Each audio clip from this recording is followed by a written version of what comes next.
No, it ain't just you. It was everybody today. So, like I said, I don't know what was going on with these Twitter Spaces. I don't know if they still, after a year or so, they still got bugs in this thing. Things still ain't worked out to the way it's supposed to be. Let me give a shout out to Ray Trouble Original, Tata, of course Tony and Mike were already up in here too, y'all. We just waiting till a few more people come up in the space. We're gonna have a nice little conversation tonight.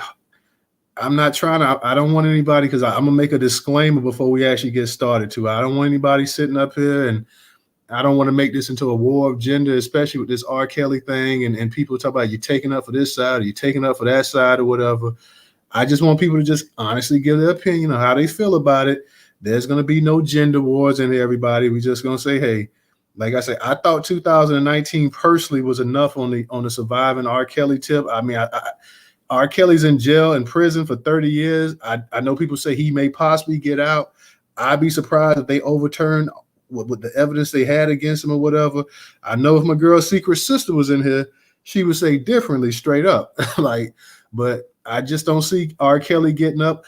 I know a lot of people even said that some of the charges they felt that he got hit with, they just kind of just piled it on, that they got hit with the Mann Act, which they did. The first heavyweight black champion, Jack Johnson, back in the day, talk about he was trafficking women for immoral purposes and stuff like that. So they also, I think, added to him like a RICO or whatever. So we gonna cover some of that tonight, y'all. I just wanted to just let you know, like, I'm not taking up any sides. I'm not. I know we had a space some months ago, me, Ray, and DJ, and it was about R. Kelly, and it was a pretty decent sized space, but you had some sisters and some brothers that left some comments and stuff that were not so flattering and felt that, people, we just didn't come out and condemn them when we gave the mic to any and everybody that wanted to speak and come up and talk about it, how they felt about R. Kelly. So again, tonight, we're going to give the mic to any and everybody that wants to speak tonight and want to share their thoughts and their opinions. Like I say, that's what it is about these Twitter spaces. It's basically a podcast. Except our podcast, we have our people come up here and speak on it as well too. So like I said, I'm not gonna hold anybody back that wants to get up here and speak tonight or whatever. No matter whether you pro him or against R. Kelly, whether you think he's the biggest piece of trash in the world or you part of that free R. Kelly movement. I like I say, we're just here to discuss it. There's gonna be a discussion tonight. Hopefully it stays. We're gonna keep it grounded. I'm not gonna say hopefully, but we are gonna keep it grounded. There's no need for everybody getting their feelings. We don't know this man personally. Only thing we know about R. Kelly is the music we heard from him. So and Aaliyah, she's not here to say what went on. Her family didn't participate in the actual documentary as well too. So also we're gonna touch up on this facial recognition thing that a new target that they got for black people constantly getting hit with these facial recognitions, getting arrested and this and that. I want to touch up on that as well too. And plus the Emancipation Proclamation, whether it's 160, 157, 158, I hear different, but we're going to touch up on that as well too. So like I say, tonight we plan on having us a pretty interesting dialogue conversation. I'm glad that you guys are coming up in here. If you're up in here, please do me a favor and just retweet the tweet. If you hadn't already, go ahead and retweet out the space. Like you say, we've been having some issues with these Twitter spaces. They're not really showing up like they normally are. So if you guys get a chance, just go ahead and tweet the link out so your followers can see and more people can see it as well.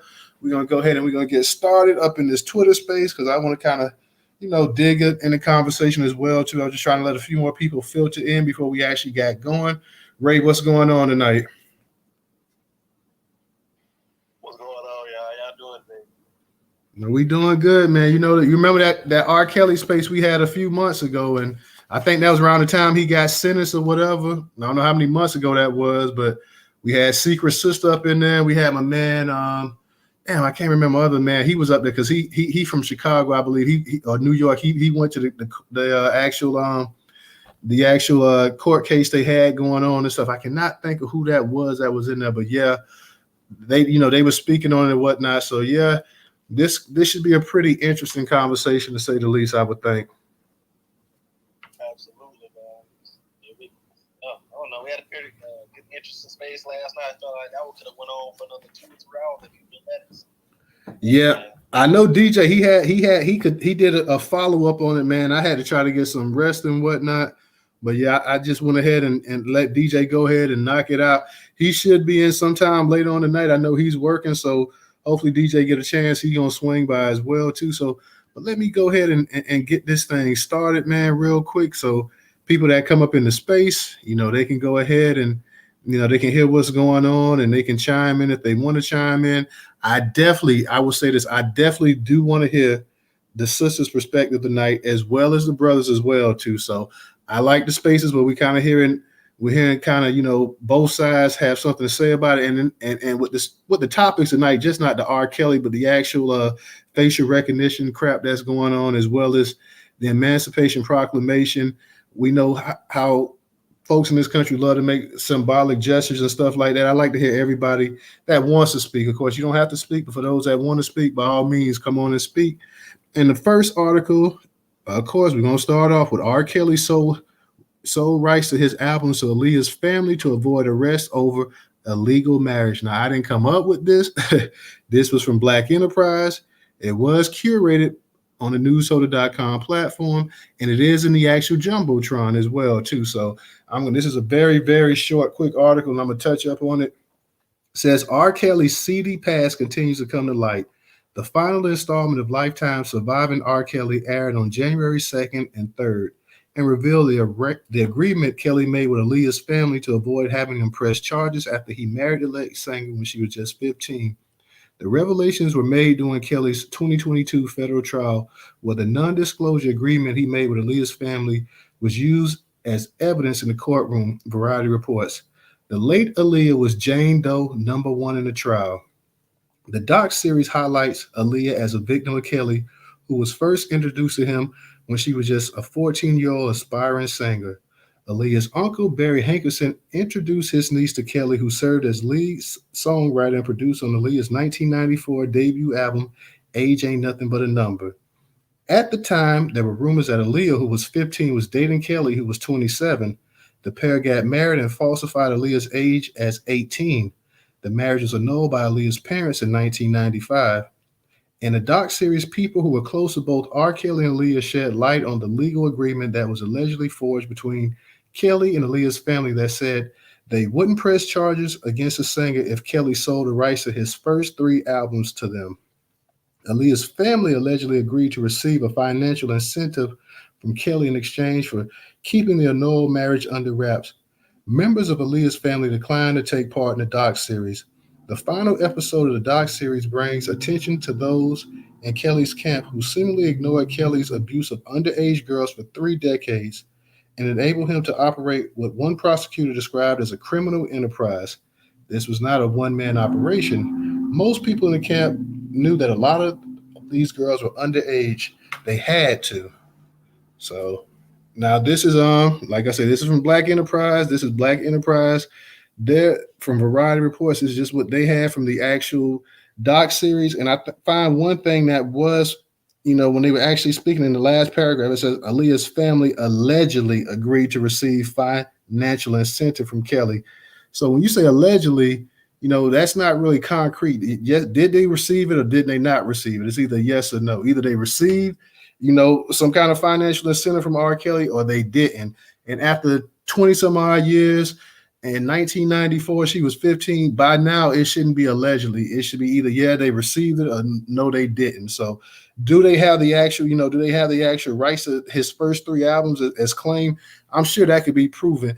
One thing I kind of didn't understand, though, if there was a non-disclosure agreement signed, how did that become evidence in the courtroom? I don't know. I know we don't have any lawyers up in here, but I find that to be an interesting piece of evidence as well, too. It says the revelations were made during Kelly's 2022 federal trial, where the non-disclosure agreement he made with Aaliyah's family was used as evidence in the courtroom. Okay. The late Aaliyah was Jane Doe, number 1 in the trial. So I'm just figuring out if it was a non-disclosure agreement they made, how did that become actual, part of actual court evidence as well, too? So it's just a couple of things in here, like I say, not saying one way or another, that I'm just, still a little bit baffled by it, because when you put out a doc series like this right here, I would think that most things should be concrete evidence by now. And, also about the actual Say most people in this camp knew that a lot of these girls were underage. They had to. The one thing about R. Kelly that a lot of people that say like, how come you? I mean, you never actually to this day actually had actual underage girls say that they were doing things with him. Like a lot of times these girls became women and then they said stuff like that. So I would just, like I say, with the track record that he's supposed to have, you think that it'll be a little bit more evidence, not saying one way or another, because like I said, people pretty much have already made up their mind. Either you think he did it or he didn't. There's really no middle ground here. You think R. Kelly did it or you don't. So that's a little bit, like I said, I just, after this, me and Aaliyah the same age. If Aaliyah was alive, me and her would be the same age. She sung at my grad night at Disney World. So, I was always in that era with Aaliyah, always liked Aaliyah and stuff like that. So I just find this. Hey, dude, you tell your age right now. Yeah, I'm telling it like, hey, please, might as well. What's crazy is you went. I think went to the same grad night down in Florida. Was it like a Disney? Yeah, Disney World. Yep, we had the same grad night. Oh man, you brought back some memories.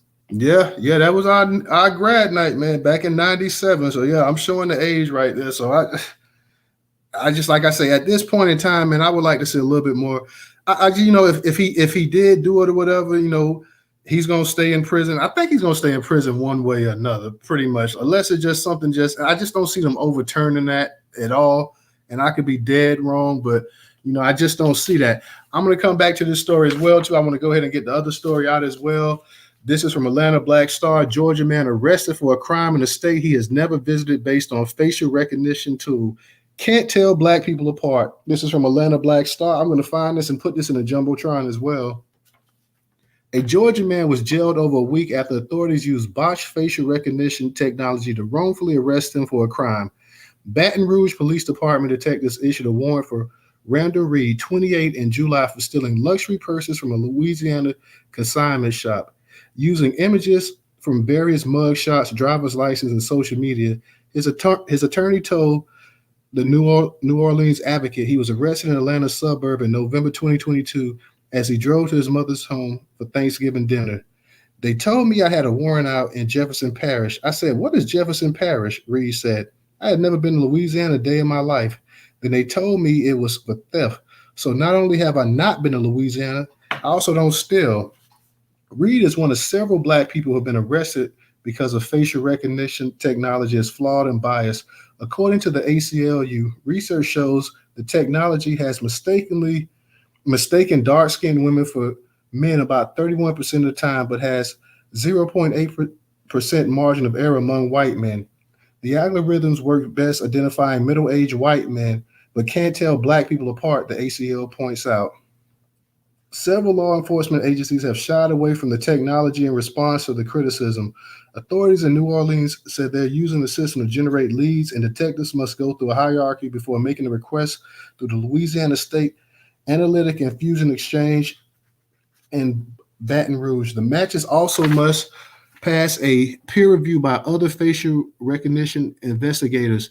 Patrick Grother of the National Institute of Standards and Technology told Wired that facial technology error rates have dropped 90% since 2018.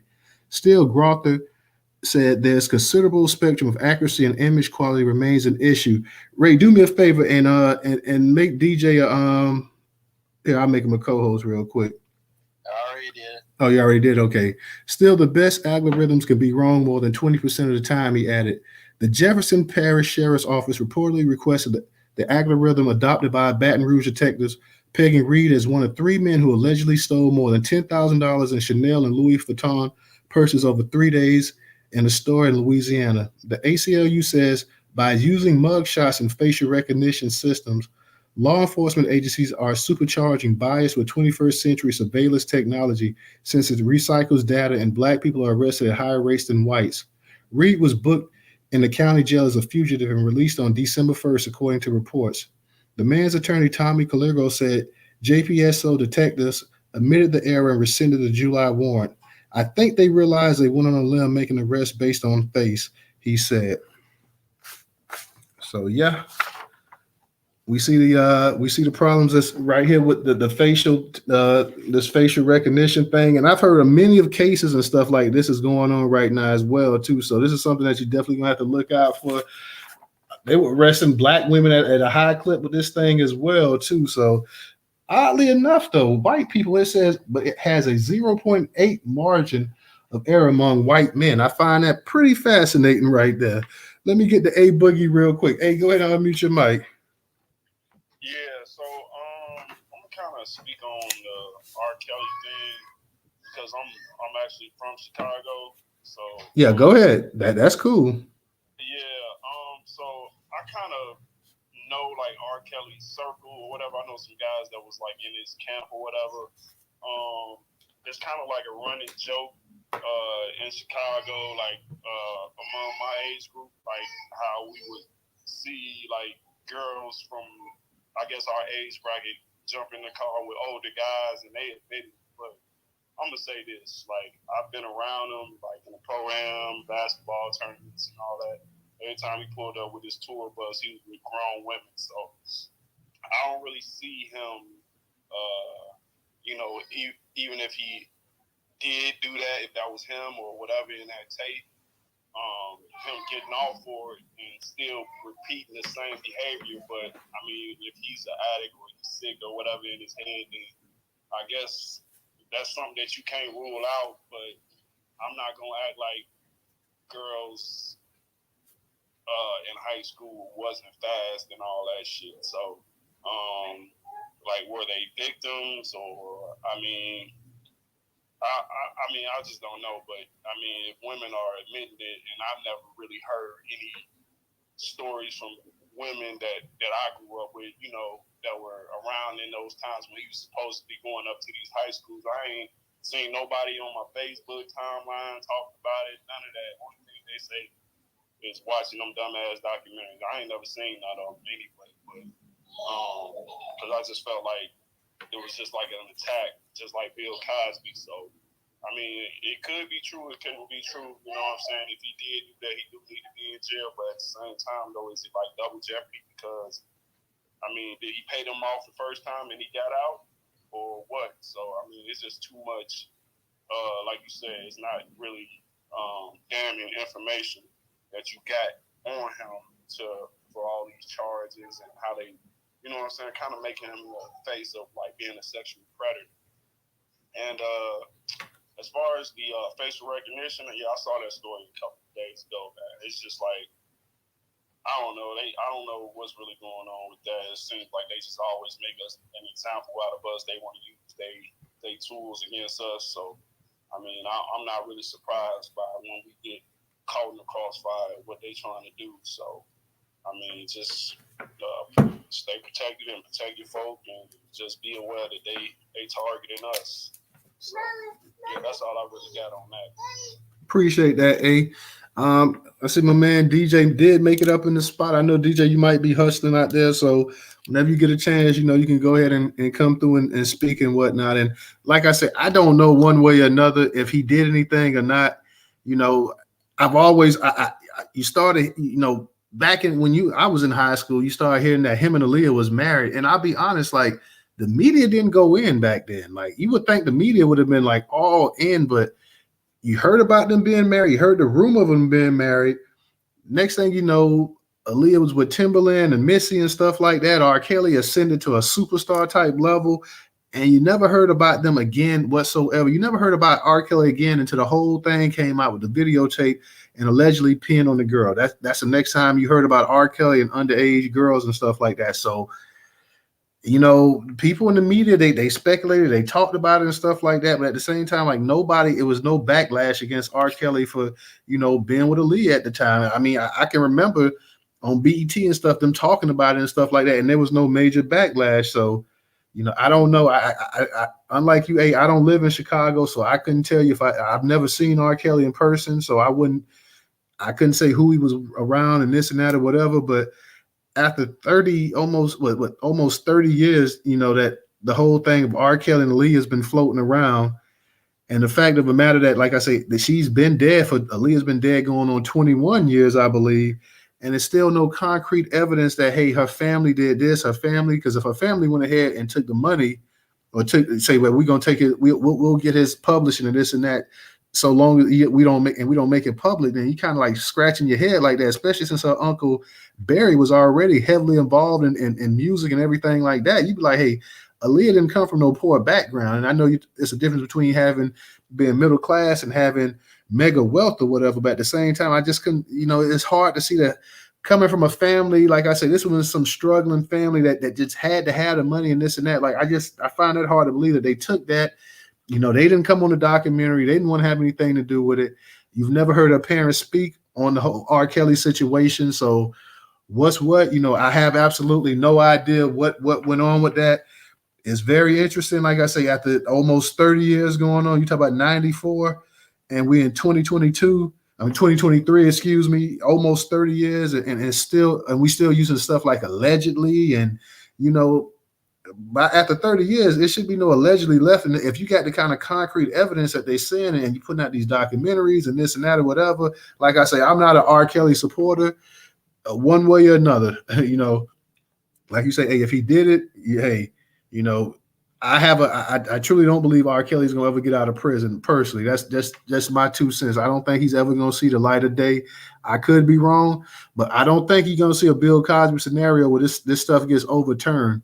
Because one thing Bill Cosby had that R. Kelly didn't have, forget the money and this and that. Bill Cosby, even though Bill Cosby pissed a lot of black people off about the whole pull yourself up in your pants and this and that, and the whole little talk that he had and whatnot, Bill Cosby still had a lot of black support. A lot of black support that, that wasn't making it public. A lot of black people that's in Hollywood still supported Bill Cosby. Now, they weren't going to publicly get out there and say it because they felt they'd be ruined.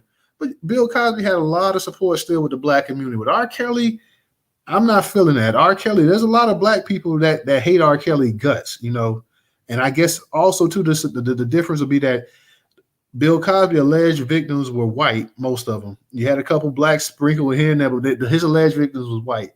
As well, R. Kelly's alleged victims were black and underage allegedly as well too. So there's a big difference in how how he's perceived and how he's looked at as compared to Bill Cosby. A lot of people feel like, hey, Bill Cosby was a threat to the mainstream, and he had the brains and he had the money and he wanted to do stuff and he was an innovator and this and that.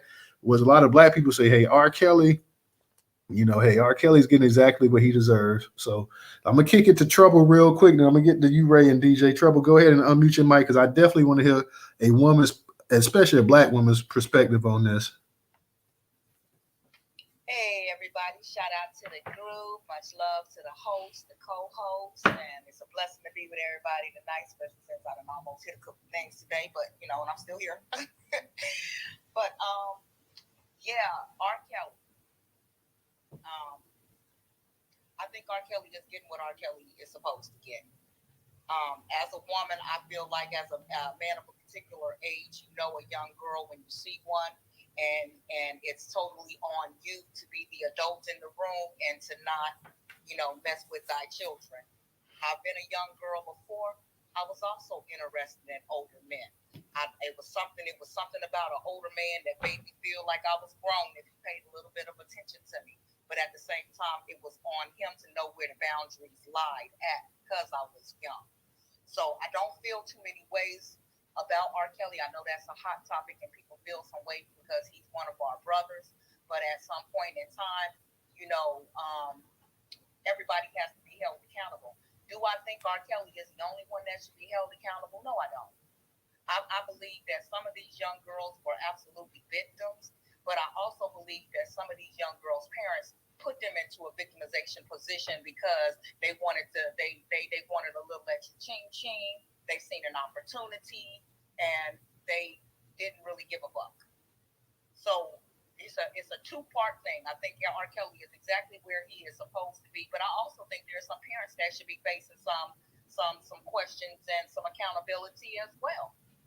Because everybody's mother isn't the same. So I can't look at everybody's mother and place them in the same place that I placed my mother at. I had a mother who said you are not dating until you are 16. And when I turned 16, she looked at me, and when I went to talking about a man, she said, you ain't ready. Mama, how you gonna tell me I ain't ready? You said I could have a boyfriend at 16. Shit. You can't have a boyfriend just yet. Put your head into your books. Books before boys. That's what I need you to do. And my mother had a certain type of control over to her house where you could try to sneak and do what it was that you wanted to do. And us teenagers, we snuck and did what it was that we wanted to do, but there was consequences and repercussions when you got caught. You stayed in a child's place, and I learned to stay in mine. And that wasn't in a grown man's face.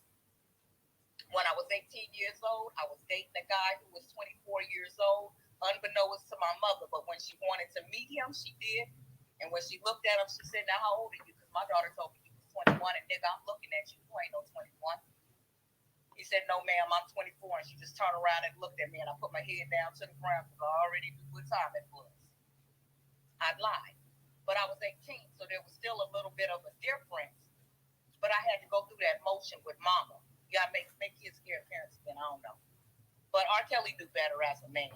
Facial recognition is some total bullshit. And I think that every time they bring that up and it's used in our cases specifically, we need to protest against that because it's bullshit. And they're going to do the same thing that they have always done by just wanting somebody black to be accountable for whatever crime so they can make it go away. And that just like the lie detector test, for a long time it wasn't 100%. That's the same thing with facial recognition. I mean, and it's funny because my son was looking for something on Google, so he used Google Lens to try to find a particular hoodie he was looking for, and it pulled up all different types of hoodies that were similar but not the same.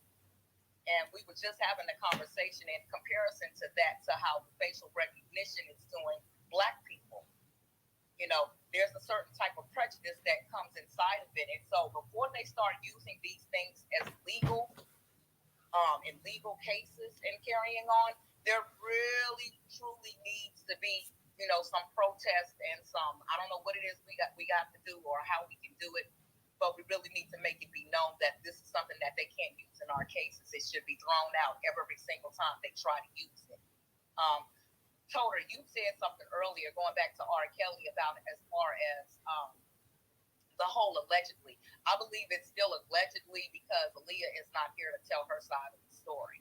Her family isn't necessarily speaking up. So until there's been some type of, R. Kelly saying, yes, this did happen with her, or until she, her family is able to say, yes, this did happen, I would still say allegedly too, even though we can all sit back in our opinion and say, yeah, we know this kind of happened, but it's still allegedly until somebody comes straight out and says, yes.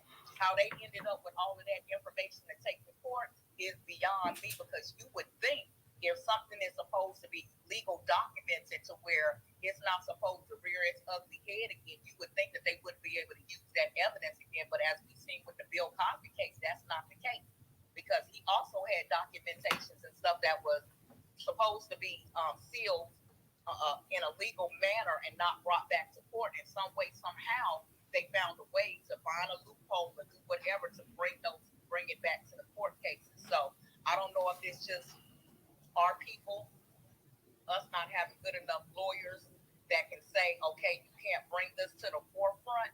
But for some reason, they always seem to find these loopholes that can go back up into the cut and find some stuff that's not supposed to resurface itself again because of the legalities and documents that was previously signed. So I land my plane on that. But much love to y'all. Okay, well, and one quick question before you leave, and let me just say that one thing when I was saying allegedly, I'm talking about too the whole thing about the actual little back end business deal that they supposedly cut with him. Like, hey, we're gonna go ahead and we're gonna get you publishing off your first 3 albums, and we won't mention this or that or whatever. I'm figuring that if you can find a document, the non-disclosure and this and that you should be able to. There should be some kind of. It shouldn't be hard to find out who has the publishing on his first 3 albums. Like that should be pretty easy to find out. He probably do. That's why they going after him like that. True. Yeah, you're right about that. There's a paper. There's always going to be a paper trail if that money is being diverted to their bank accounts, or if they're, however it's done. I thought you was meaning allegedly in a sense as far as him and her, doing the Watusi or whatever it was. But yeah. Oh yeah. Well, yeah, like I say that, and then I hear people saying that the marriage certificate wasn't a real marriage certificate and this and that or whatever. So yeah, I can get what you're saying on that. I find that hard to believe too, but they would have had to forge her actual her age at the time just to even go ahead and get married up there. So I definitely get what you're saying, and I also want to get y'all opinion too, because on the Emancipation Proclamation, and just do you guys feel like since it was actually signed back in 1863, do you feel like we're free people right now as well too, or we're not free? Okay, I didn't know what you had meant when you put that up there, but to a certain degree, no, I don't feel like we're free. I feel like there's so many different laws and old laws on the book that at any given point in time, depending on whether it's in a state or on a federal level, they can always go back and use some old obscure law to take away your freedom. So it makes you question what really is free, what really is freedom, if there are so many different things that can impede you from being what is considered to be free.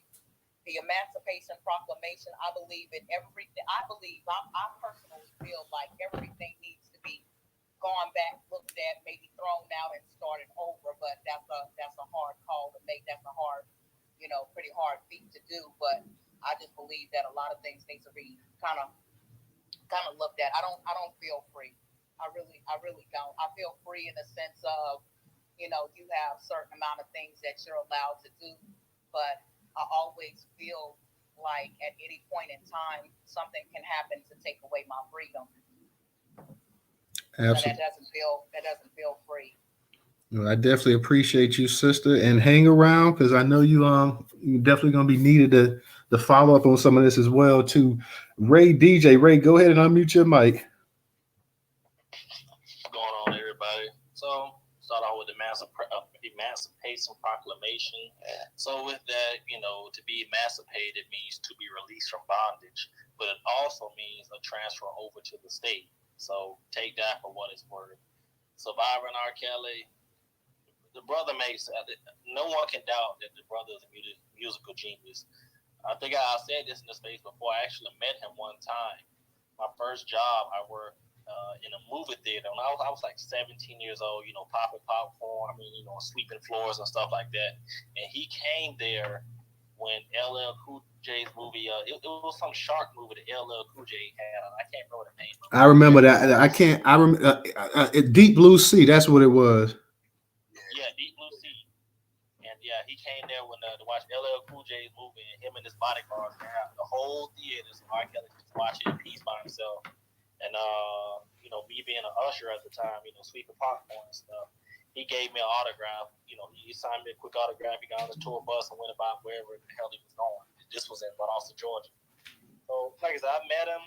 So on that interaction, yeah, he's cool, but at the same time, it's like, no one kind of accuses you for the same shit for 20, 30 years, bro. Like, the FBI investigated Michael Jackson for 10 years.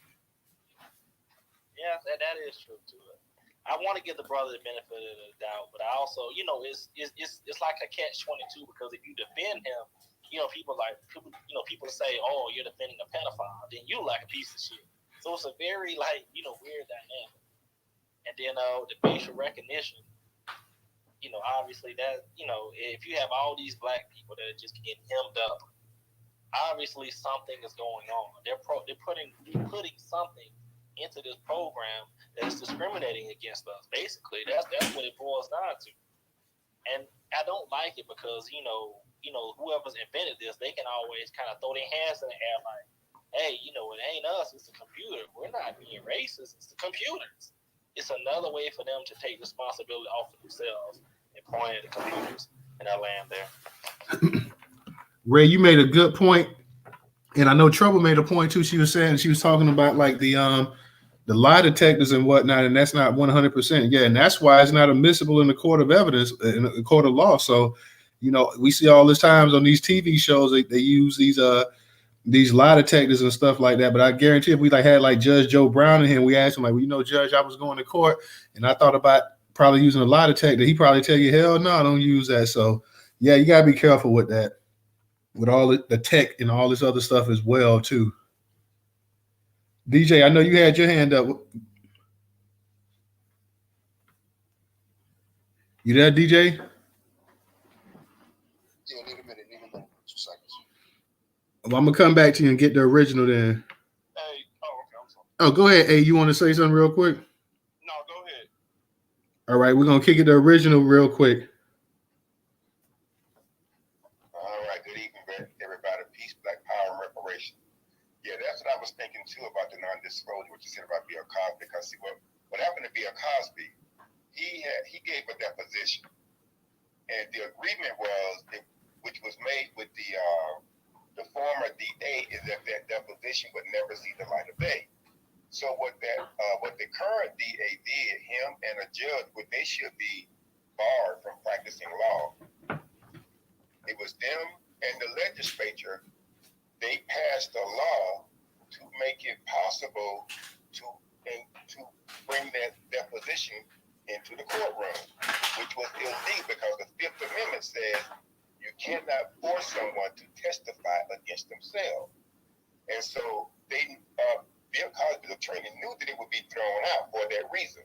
And that's why when that Supreme Court, when it went to the Supreme Court, they came down on them like a ton of bricks because they knew that should not have happened.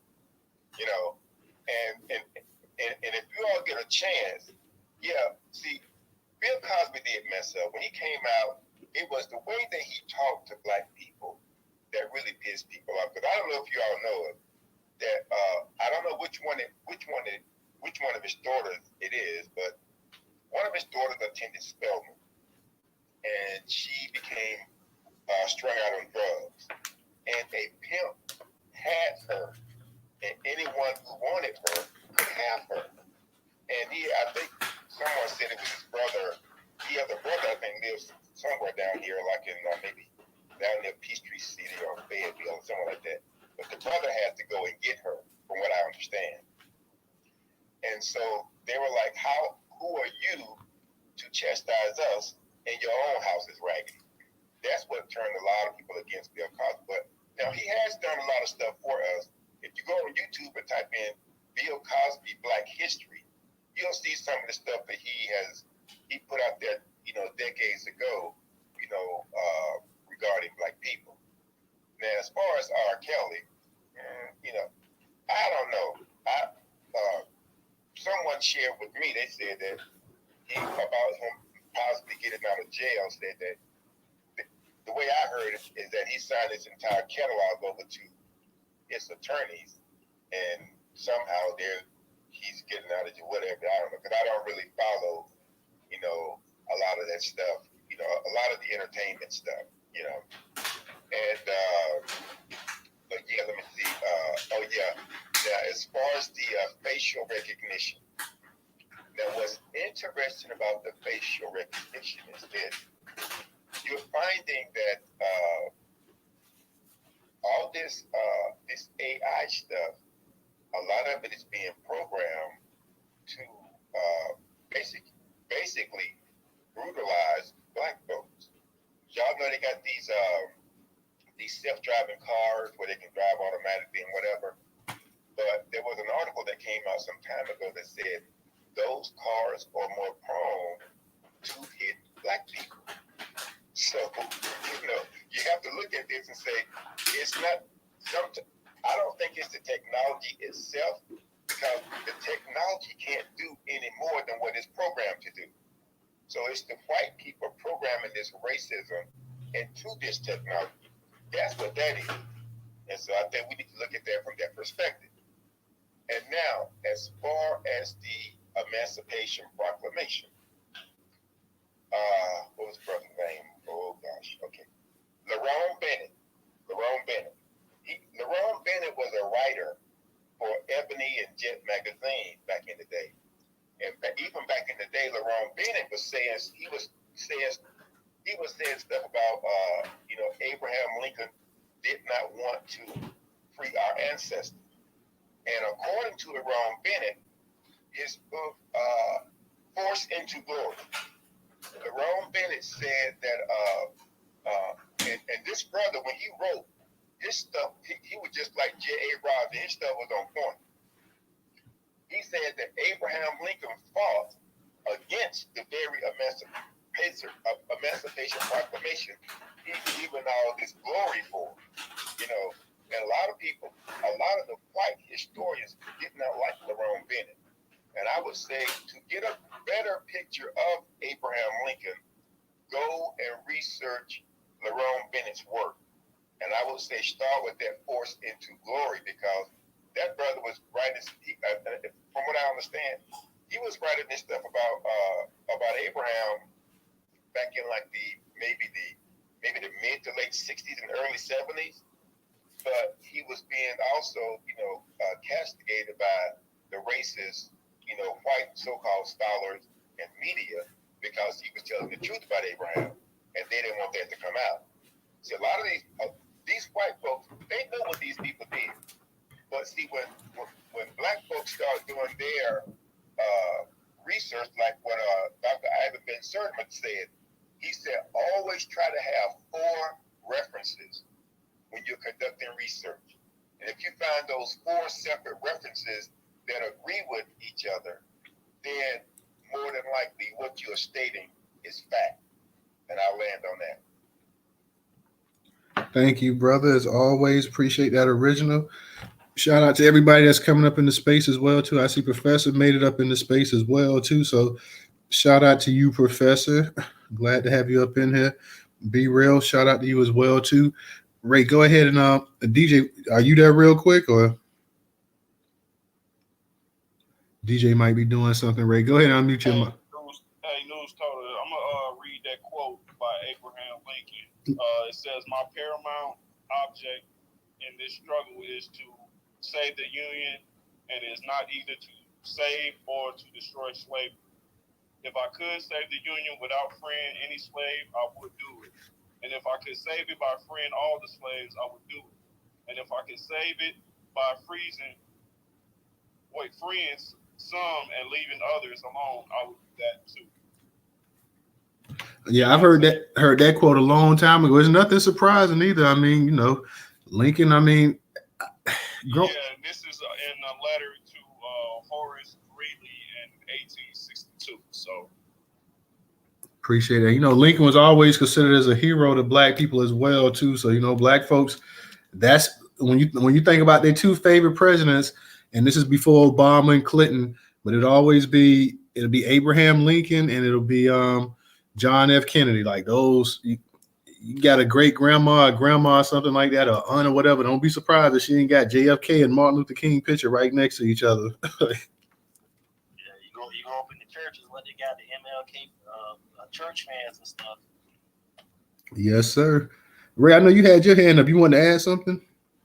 Nah, he actually took the talking point I was gonna say about he was just trying to keep the union together. He didn't give a damn about us.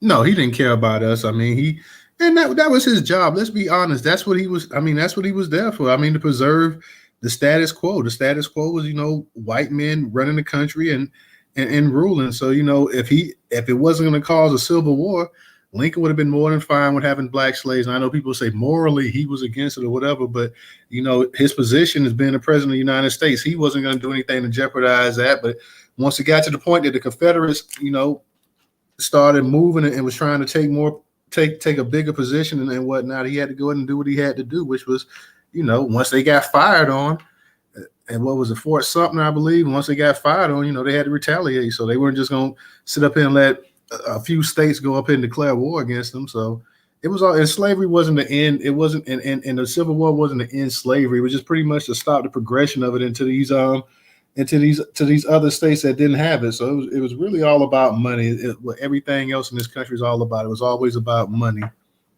You got it, Ray. And obviously, a lot of people have spoken on this before. The devil's punch folks. They really cared about us, and they fought a whole civil war to free us.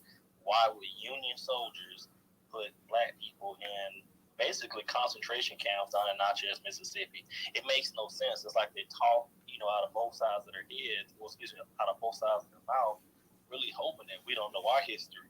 But But then we hit them with the, okay, well, what about the Devil's Punch rule? What about the draft riots that happened before the Civil War when they announced that they were not going to fight for us and they went and tried to slaughter us? When you start hitting them with these facts, and all of a sudden they want to get quiet.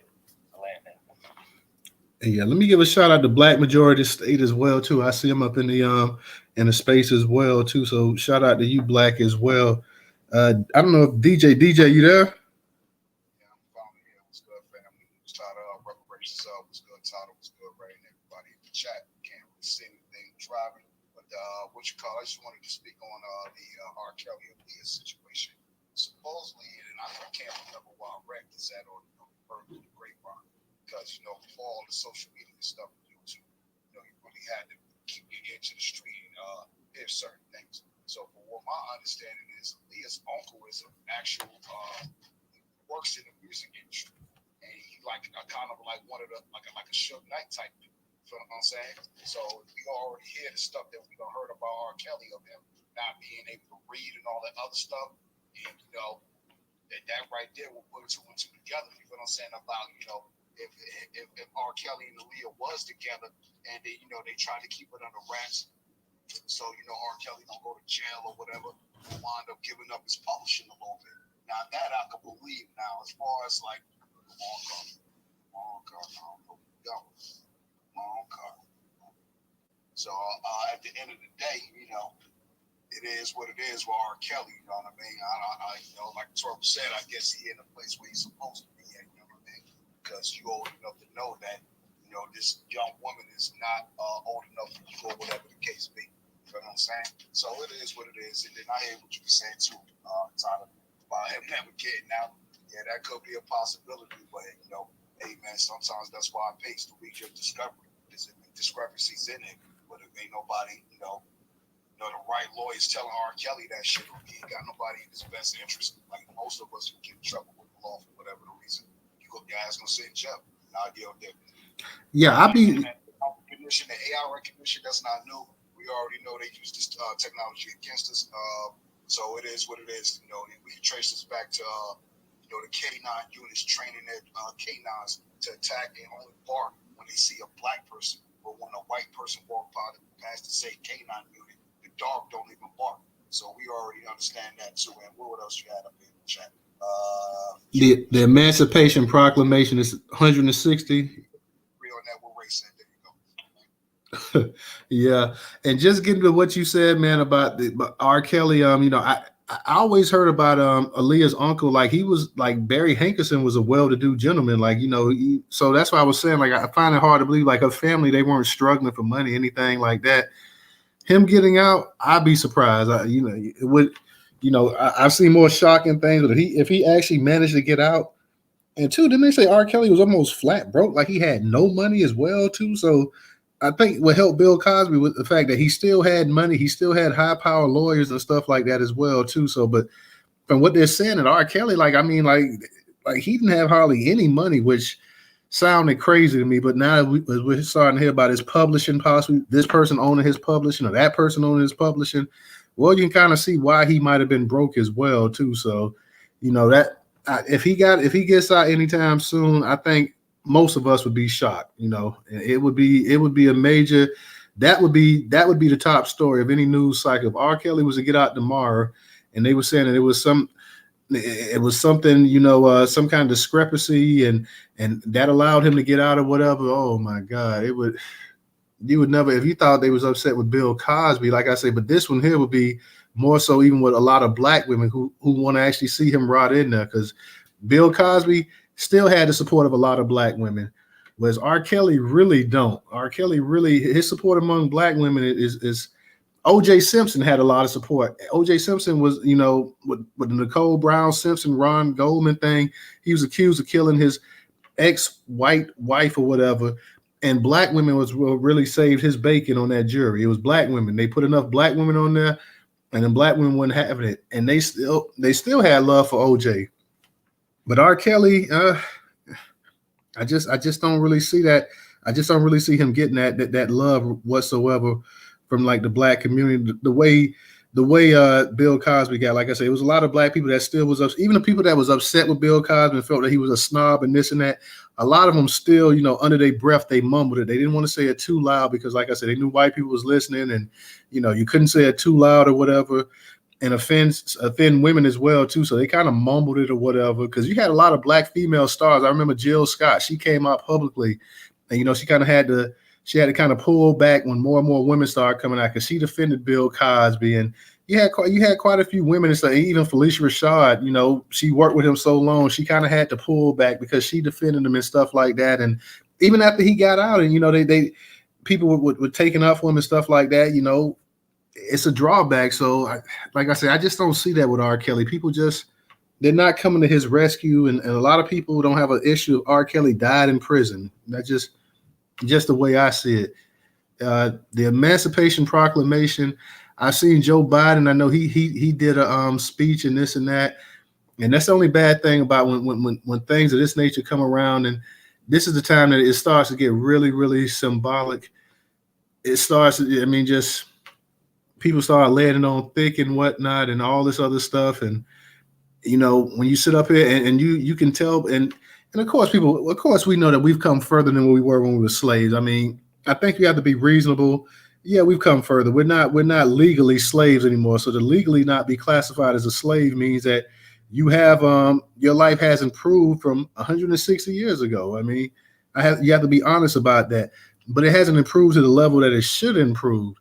And the only problem with something like that, when you have the Emancipation Proclamation speeches and this and that or whatever, is that you're going to have especially a lot of white folks, be it liberal or conservative, sitting up here saying that, hey, those people had it rough and y'all don't have anything to complain about.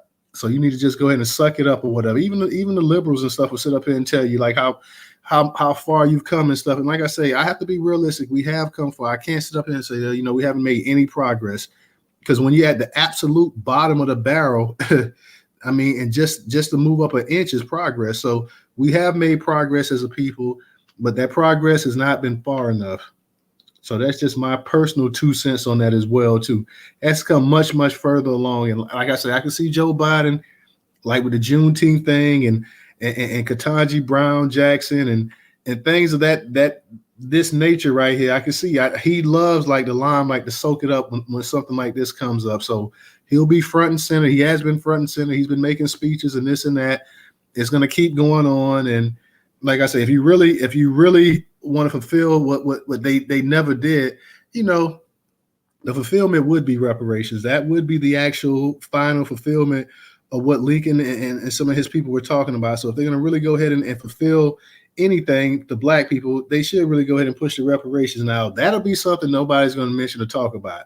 They're going to talk about the slaves being freed and fighting the Civil War and ending slavery and the 13th Amendment and all of this other stuff right here, and which is great to talk about, you know, which is really nice. But at the end of the day, how is that really benefiting black people as a whole? So that's where I'm at on that situation too.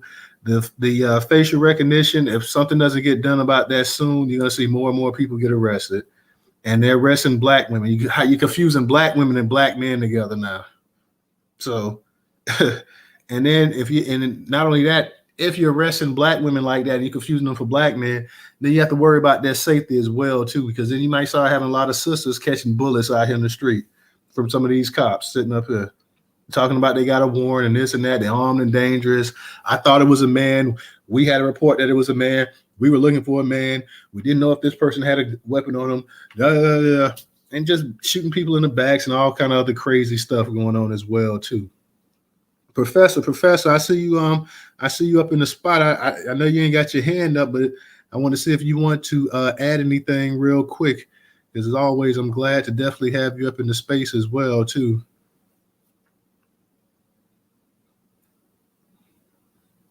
I guess Professor said he's chilling for right now, so that's cool. That's cool. But yeah, outside of, has anybody in the space actually watched the R. Kelly surviving this new R. Kelly documentary? Excuse me. What is it on Netflix? I think it's on. It's got to be like Lifetime. Lifetime is making a killing from this shit. Like it's got to be Lifetime. Like, nah, bro, I don't even have cable, man. I just do Netflix. I be working so doggone. Okay. Yeah, man, I caught it what 3-4 years ago when it came out. Like when I first saw it, I was like, whoa. Like, you know, I was just like blown away. I'm like, damn, like this is some serious stuff here. Like this is, and then that let's be for real, that surviving R. Kelly led to his arrest. Like that led to him being arrested. But the crazy thing about on the surviving R. Kelly, to me, it seems like even though they were highlighting underage girls, it seemed like more than they were really focused on the present, and they was talking about basically he had a dungeon and he had women in there, and basically like he almost had like a harem, a female slaves living in there, and they couldn't leave and they couldn't go, and they had to ask permission to go to the bathroom and this and that or whatever. So it was like it started off talking about the teenage girls, but even the girls that was on there, they were young women, but I think someone was like 18 or whatever. Maybe you had a couple 17. I can't remember because it's been so long. They were in their 20s. They were in their 20s. Okay. They was in their 20s, and their moms was getting paid off and all that stuff. So it was all fraudulent. All that stuff was fraudulent. That's why he went up there on Gayle King and was up there acting a fool. But I don't know. All that stuff with him has just been fishy. Like the whole thing, just looking back on it, I'm not saying I do kind of believe that was him on the tape, but at the same time, they had technology back then and all this other stuff too that we probably didn't have access to. So, look, I don't know. If it ain't definite, like you said earlier, if it's not definite, then I mean, how? So I don't know. This stuff is just freaky to me. I haven't seen the man. You know what I'm saying? I'm from the city.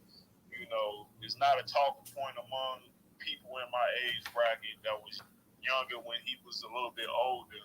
But it's like, I don't know. It's just weird to me. It's like a media agenda, just like Bill Cosby, all that shit. They've been using the media to attack black men. So, I mean, I just feel like that's what it is, and it's always gonna be that way. And everything that's been kind of going on with all these celebrities kind of being exposed for who they is, man. So that's the way I look at it, man. All of it is just like you asked if we free. Yeah, we free to a certain extent. We free to go work for them. We free to go buy their product. We free to do that because every time we try to build, they destroy. So, I mean, I just feel like everything is against us. I question everything. That's just who I am. You know what I'm saying? I'm gonna question everything, especially when it's them in control. Like we don't have access to the information. We don't have, well, maybe some of that stuff is public and we just don't research it. But I feel like even if he had a great lawyer, that they would probably even slight him because he's black, because they in on it. They taking takes. You know what I'm saying? So I just feel like the courtrooms is all big game anyway. So that's just my bid. Let me ask y'all, because I can't remember. Did he get arrested first, or did Bill Cosby get arrested? Does anybody remember who got? Because I remember this thing came out in 2019 as Surviving R. Kelly, but was Bill Cosby already arrested before then? Bill was. I think he had already came home because Bill been out for a few years. No, Bill came home last year. Last year, Bill came home in 2022. And R. Kelly went in. Yeah, Kelly went in. Kelly went in last year, right? But Bill had to go in before then. But Kelly been locked up. Kelly been behind bars probably since 2021 at least. So Bill had to go in first. But I remember this documentary came out in 2019, so I couldn't remember if Bill had already been arrested. Was he arrested in 18 or was he arrested in 19? I can't. Yeah, he got arrested in like 18. He was in jail for like 2 years or something like that. He wasn't in jail too long. It was 2 years, maybe 3 years max. Okay, yeah, because these years are starting to run together and whatnot. So I couldn't remember exactly, but I know R. Kelly. He even before he got convicted, because he was still sitting in jail. He wouldn't get no bond or anything like that. So he was sitting there for a minute. Okay, Original, go ahead and unmute your mic. Yeah, I want to put this right here too. Let's not forget. When they accused Michael Jackson. Hold on 1 second, Original. Hey Ray, I think your mic ain't muted. My bad. Go ahead, Original. Okay, let's look at it. Remember when they were saying Michael Jackson was a pedophile? the first little boy, from what I understand, he came out and said that his parents made him do that. And I think the father committed suicide. And then you have to remember also too that that little white boy, what's his name? He just passed. I don't know what he died of, but I did save the article. What's his name? Aaron Carter. He said when they did that Neverland thing, which Agent Oprah was a part of, he said they offered him $1 million to say that Michael Jackson touched him. And then there was, I was looking at a video from something. I know the little boy name is Corey something, but he had made a documentary about, because he said that what's that boy name?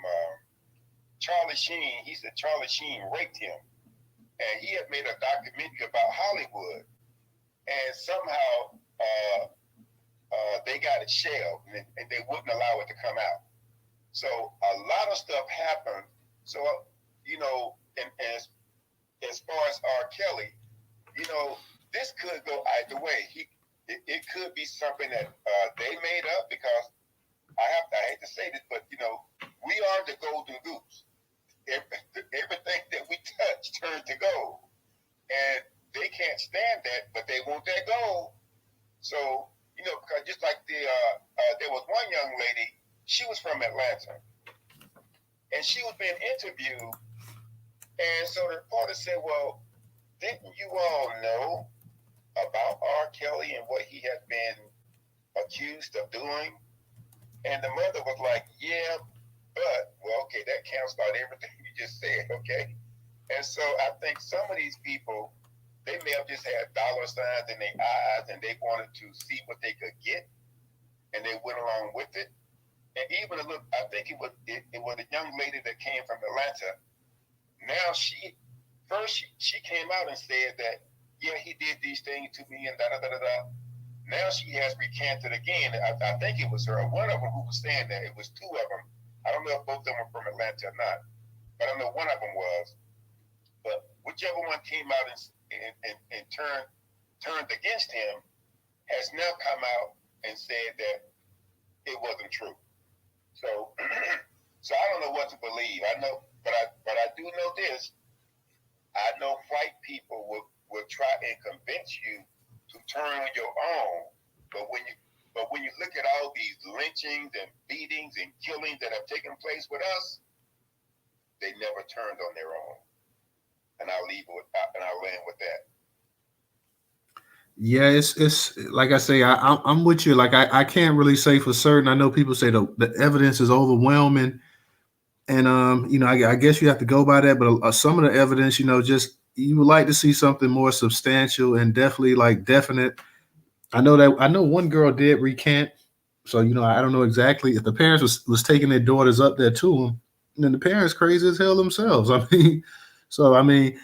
I don't think some of the ones that's really pressing this thing forward are the ones who parents actually took them to them. I think you might have had one that did, because I think one of them, they talk about like she was brainwashed or this and that or whatever. But back to Charlie Sheen and the kid you was talking about, I think that was the one, Corey Haim. You had Corey Haim and you had the other Corey. They was buddies or whatever. So yeah, Corey Haim was the one that was dead. And I think the other friend, Corey Feldman was talking about making a movie or releasing a book talking about it or whatever. He was mentioning Charlie Sheen, but Charlie Sheen has always been, let's be for real, a Hollywood favorite and this and that too. So they wasn't gonna really, put Charlie Sheen out there like that. So Charlie Sheen kind of got away with a lot in Hollywood and lived it up or whatever. So that really didn't go too far when they was talking about putting that out there with Charlie Sheen. But yeah, what you said about the actual the actual parents and stuff like that original, you absolutely right. And and Ray and the rest of them also said that as well too. So you did have some parents and stuff. And I think one couple, you had a mother and a father that took their child up there, whatever. But like A said, when I was looking at the actual surviving R. Kelly back a few years ago, it was actually like grown women at the time. I don't know how they were when they got there, but they all seemed like they were like legal. They were legal, like a legal age, and it wasn't so much. They made it that they talked about his history of underage girls, but that the thing that they were focusing on was the actual at the point in time was that, hey, he had this mansion and he had this house or whatever, and he basically had these girls locked up against their will. He told them when they could eat and this and that. They was basically his sex toys, and he did with them as he wanted to, and they couldn't leave, and they had to call him daddy and all this other kind of stuff like that. So it seemed like at the time that, even though they were young women, they were in their 20s and stuff like that, of age, but it seemed like it focused, they talked about his history of underage girls, but it seemed like it focused also on the actual women that they almost were saying like were basically slaves, that they couldn't leave and they were just stuck there, whatever. So that to me, that was just crazy. When I heard it, I just was like, how the hell can't these women get away or whatever? And that like someone was so brainwashed and this and that or whatever that, they just couldn't do anything. So that was just, that was something else. Like I said, I was just trying to see who in there actually had been watching this thing, because like I said, I didn't know about this new one. When I saw that a few days ago, I said Surviving R. Kelly. I like, didn't that come out a few years ago? And they told me this is the last installment. I'm like, well, how many installments of this? And then, even though she's dead, Aaliyah, I hate this is one thing I do hate. I have to say, especially with black celebrities and stuff like that. Like now, like Aaliyah's whole legacy is based on this here. Whenever somebody mentions Aaliyah's name, it's always tied to this. It's not that, hey, she was a beautiful young lady, she was talented, she could dance, she was doing acting and this and that. It's always tied to, like, it's always going to be forever linked to this right here. Like it can, like with Whitney Houston, it's always going to be linked to drug abuse and Michael Jackson drug abuse and then the charges against him and stuff like that, and Prince drug abuse. Like from now, it's like, and Aaliyah's been dead for, like I say, going on 22 years. Whenever Aaliyah name comes up now, it's not about her. It's not about her musical career anymore. It's not about her being a an up and coming actress and how big Aaliyah was I believe was supposed to play in the Matrix 2 before she died. You don't hear any of that kind of stuff anymore. Now it's just about, Aaliyah was a child bride and Aaliyah was this and that, and Aaliyah and R. Kelly, like that name are going to be always linked together. And Aaliyah's career, her legacy, is really overshadowed by all of this stuff here. And I kind of could see what her family's saying, that, what happened or whatever, they apparently they don't want to talk about it. So, I don't know. I don't know how deep the family is. I don't know if it's true about the actual catalogs and stuff being under their control of this and that, but they're absolutely not speaking about it. But honestly, ask yourself a question. Whenever you hear Leah's name, it's almost like peanut butter and jelly. Like you have to have that combination. Like you can't just think about Aaliyah. Like Aaliyah, before she died, nobody constantly mentioned the whole R. Kelly thing. They would touch up on it, but then they would go. Whenever they did a documentary about it, they would touch up on it and they would go. It was like it was this like tiny thing in her career. Now all it is, and she's dead, of course, so she doesn't have to go through this, but all it is now is about R. Kelly. Like whenever her name comes up, is R. Kelly. Yeah, she was married to R. Kelly when she was 15. You hear rumors about allegedly she was pregnant by R. Kelly and she had to go get an abortion, and that's why they got married and this and that.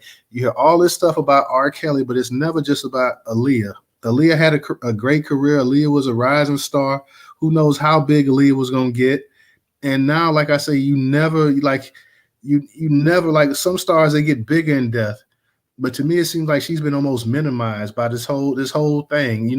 Years after she's been dead, whatever R. Kelly had going on doesn't have anything to do with her. But yet they're still like they're dragging her name in it. And so that's just an issue I had. Like I say, because I grew up in the same era as Aaliyah, same age and stuff. So I have an issue with that as well too. So go ahead, Ray, you got it. So just a couple things, two kind of off topic, but the brother that fell out during the football game, Hamlin, I believe his name was, that brother's actually conscious. He was able to write, who won the game. So it seemed like he's making progress. I definitely want to put that out there for those that haven't heard an update on that situation. The second thing, and this is just a question more for everybody. So with this facial recognition, what happens when this facial recognition kills somebody? Someone gets wrongfully arrested and they get killed in jail. Knock on wood, it doesn't happen. But who is it going to be on? I mean, is it going to be on the police? Are they just going to try to sue the manufacturers? Are they just going to blame it on, this is just, some type of error or something, a computer error or something? Like, where would it go from there? I'm not sure, Ray, but I know right now for the how inaccurate it is and the amount of arrests is leading to, and like I said, you got a bunch of black women and stuff. Also, I mean, they if you got any type of equipment that's confusing black women and black men at the clip that this thing is supposedly be mistaking people for, this is something that they need to go ahead and get rid of. And this is something. Remember, we did that space also out there in San Francisco. They was talking about going ahead and having them police robots and stuff like that. Like some of this high tech stuff is not good, man. You got killer police robots they're trying to go ahead and get on the force. Now you got this facial recognition thing like that. Next thing before you know, they're gonna be up here talking about scanning your brain and all kind of nonsense and stuff like that. Like it never ends. Technology is a great thing, but sometimes technology has to have some kind of limits to it as well, too. So, and if it goes out there and it kills somebody, eventually that's what I was speaking about earlier. Eventually it's going to get to that point.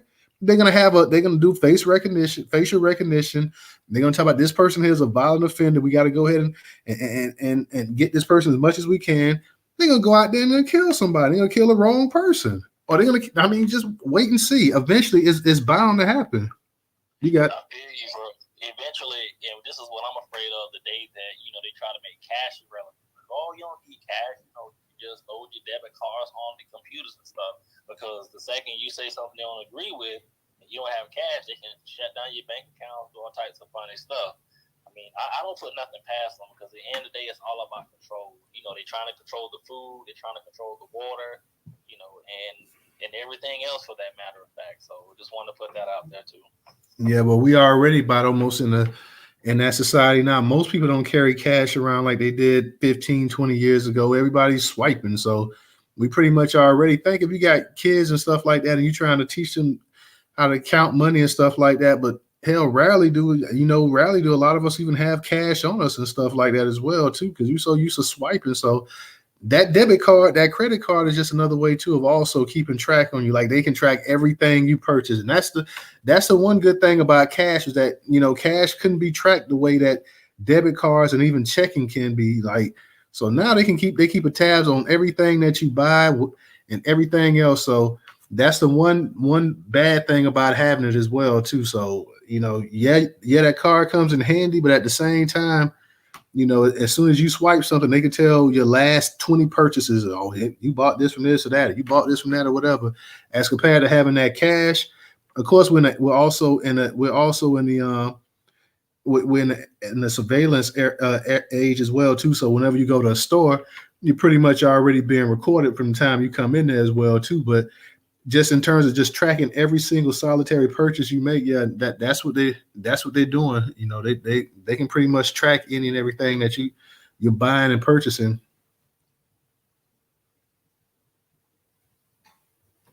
No, it just can be dangerous. I was just gonna say that because, like I said, if you attend the protest, now they got your face. If you disagree with something the government said, they got your face. Questioning the science, I don't think I need to elaborate, too much on that.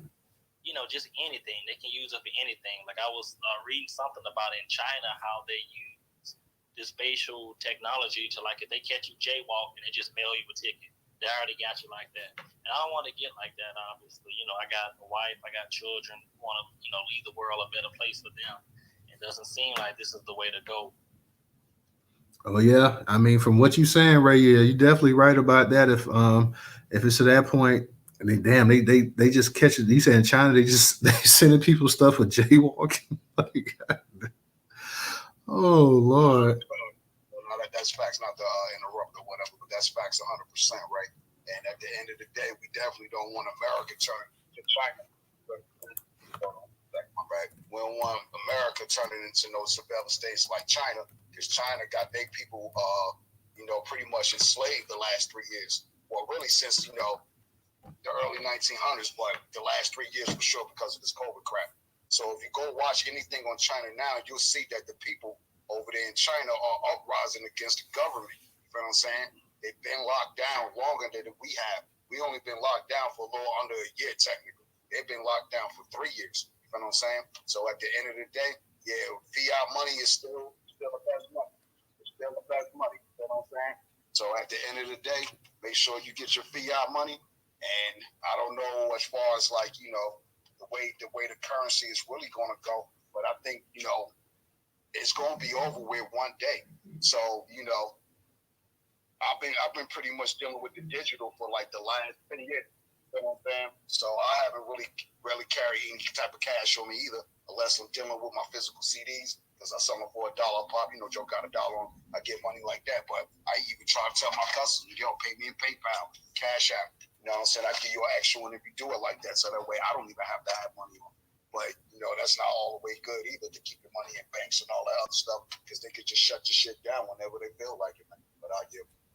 Real talk. That's why people keep talking about this cryptocurrency, which I really don't know much about, but that's what people talk about, so the banks and stuff don't have control, and these organizations don't have control over your money as well too. But like I say, with this whole thing about facial recognition and these killer robots and stuff like that, like I say, this is technology going wrong right here, and we're gonna be the ones that's gonna suffer the most from this stuff right here. You got it, Ray. I wanted to talk about something, but it's completely off topic. So I don't know if you want to try to keep the conversation going and stick to these topics. But it was something that's bothered the shit out of me that I read about this whole trans age. Have you read about this shit, bro? No, I didn't. I mean, they got trans stuff they talk about every day, man. Like, So basically, they're saying that age now is a social construct. We have adults that are 25, 30, however old you may be, that identifying as children. Listen, man, I ain't trying to paint everybody. I'm not trying to paint everybody with a broad brush, bro. Why, if you are an adult, you be wanting to identify as a child unless you're trying to get with children? I can't see any other alternative. But if anybody else wants to speak on it, man, because like I said, I know you're trying to keep the conversation going. Because I know you normally wrap up your space about 9:45. I'll be hitting about 10 o'clock or whatever. But I'll say this real quick, and then I'm gonna kick it to original. First off, you can say age is a construct all you want to, but here's the thing about it: age is part of age, and getting older is a part of life. So you can sit up here and be 70 years old and say that you 15 all you want, but it ain't gonna make a bit of difference because one day we're all gonna die. So I mean, that's just part of life. So you can sit up here and claim you can sit up here and be 80 and say you're 5 years old. What does that really mean? So this is just more nonsense. And I guarantee you, who said this? Some kind of liberal said this nonsense. Bro, you already know. You know how it is, bro. They put out like little feelers, like they put out like a tweet or something, just to kind of see how people are gonna react, what kind of backlash they're gonna get, man.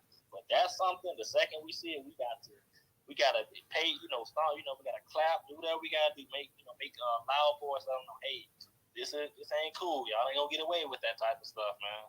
Because obviously, our generation, we're too old. I'm not gonna change them. Somewhat set in my ways, but our children, their minds can still be molded and stuff. So it's a dangerous precedent. I don't even listen. I'm in my 40s and I don't even hear this nonsense. If it really was a fountain of youth or something like that, we'd all be drinking from it.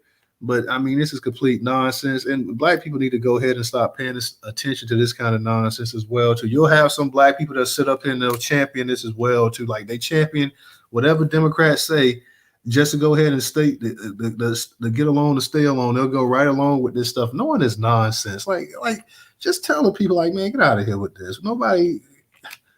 Like I say, some of this stuff I just can't go along with. Just can't wrap my mind around. Like, if somebody wants, hey, it's America, it's a free country. If you want to be 60 years old and say you 16, hey, more power to you. If you feel like you're a 16-year-old, you want to act like a 16-year-old, hey, more power to you. Just don't cross the line acting like a damn 16-year-old when you know you're 60. If you get the drift. You already know that's a line they're gonna cross though. Because what other reason would an adult want to identify as a child? Like I can't, I'm sitting here thinking, there's no other reason. And for everyone that wants to read about it, I pinned it in a jumbotron. It's on the far left, all the way up to the left. If you don't want to read about trans age and how age is a social construct, and like I'm 36 right now. They call that your chronological age, but then the age that you want to be, that's called something different. It's a whole bunch of foolishness, man. And just, I don't want to say perversion, but that's just how I feel, to be honest. Real quick, my man on Night on YouTube asked me what's going on with R. Kelly. Night, they just have another it's another one of those documentaries that Lifetime did, the final installment of Surviving R. Kelly, and now they're bringing up stuff from him and Aaliyah back in '94 about them being married, and so it's a whole nother documentary. Just to make a long story short, we've been discussing that, as well as the Emancipation Proclamation, 160 years, and its facial recognition. But yeah, they brought this documentary up that came back in 2019 or 20, and that all of a sudden they have this is the final installment, and they're talking that R. Kelly was that Aaliyah's family basically got his publishing so he wouldn't go ahead and they wouldn't out him about marrying Aaliyah. So that's pretty much what we're talking about with R. Kelly. R. Kelly has another Lifetime documentary out about R. Kelly and his life, as if we already don't know enough about R. Kelly. Like, I mean, what else can you tell us about R. Kelly? Like, would it shock anybody in this space if R. Kelly actually did marry Aaliyah?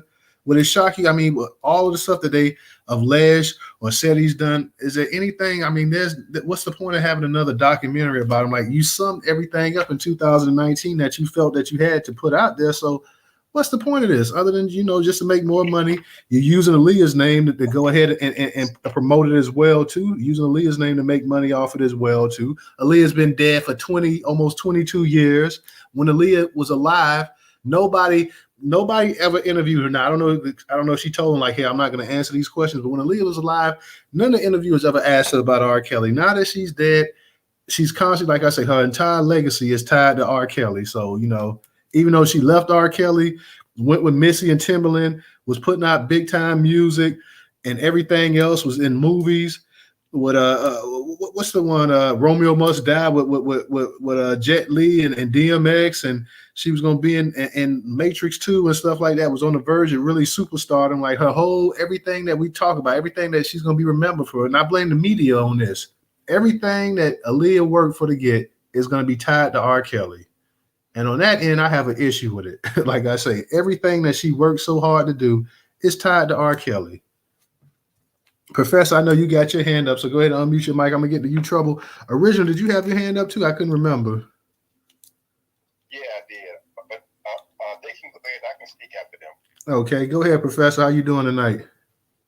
Hey, I'm doing good, brother, and thank you for letting me speak tonight, man. I hope you're doing well. DJ, Ray, man, always good to see you, brothers, and then, of course, Sister Trouble up in the house, and Steve down there, Black Majority, Sister Val, and Goddess Michelle, to all the people that see you down there, Brother Greg Knight, good to see you, brother, and just good to see all my Black American family up in this space.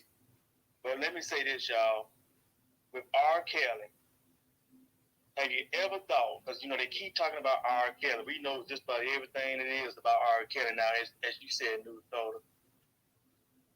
Why is it that they keep talking about surviving R. Kelly, but what about surviving Harvey Weinstein? See, because we're talking about a guy that had more control over Hollywood than anybody. See, but you want to keep talking about surviving R. Kelly. Okay? What about surviving Jerry Sandusky? Exactly. I forgot about it. See what I'm saying? Surviving ad buck, yo. Surviving ad buck. Exactly. See what I'm saying? They keep bringing up R. Kelly like he's the only man that's out here doing this stuff or was accused of doing this type of stuff. But Harvey Weinstein was a man that was in the production of Hollywood, which was a major executive production, producer, owner. He controlled a lot in Hollywood. He had that much power in Hollywood with some of the biggest names in Hollywood, such as actresses like Meryl Streep, to name one, and there's many others. But you're not putting documentaries out there about all the stuff they he did. Now, of course, he just been convicted again. out in Los Angeles.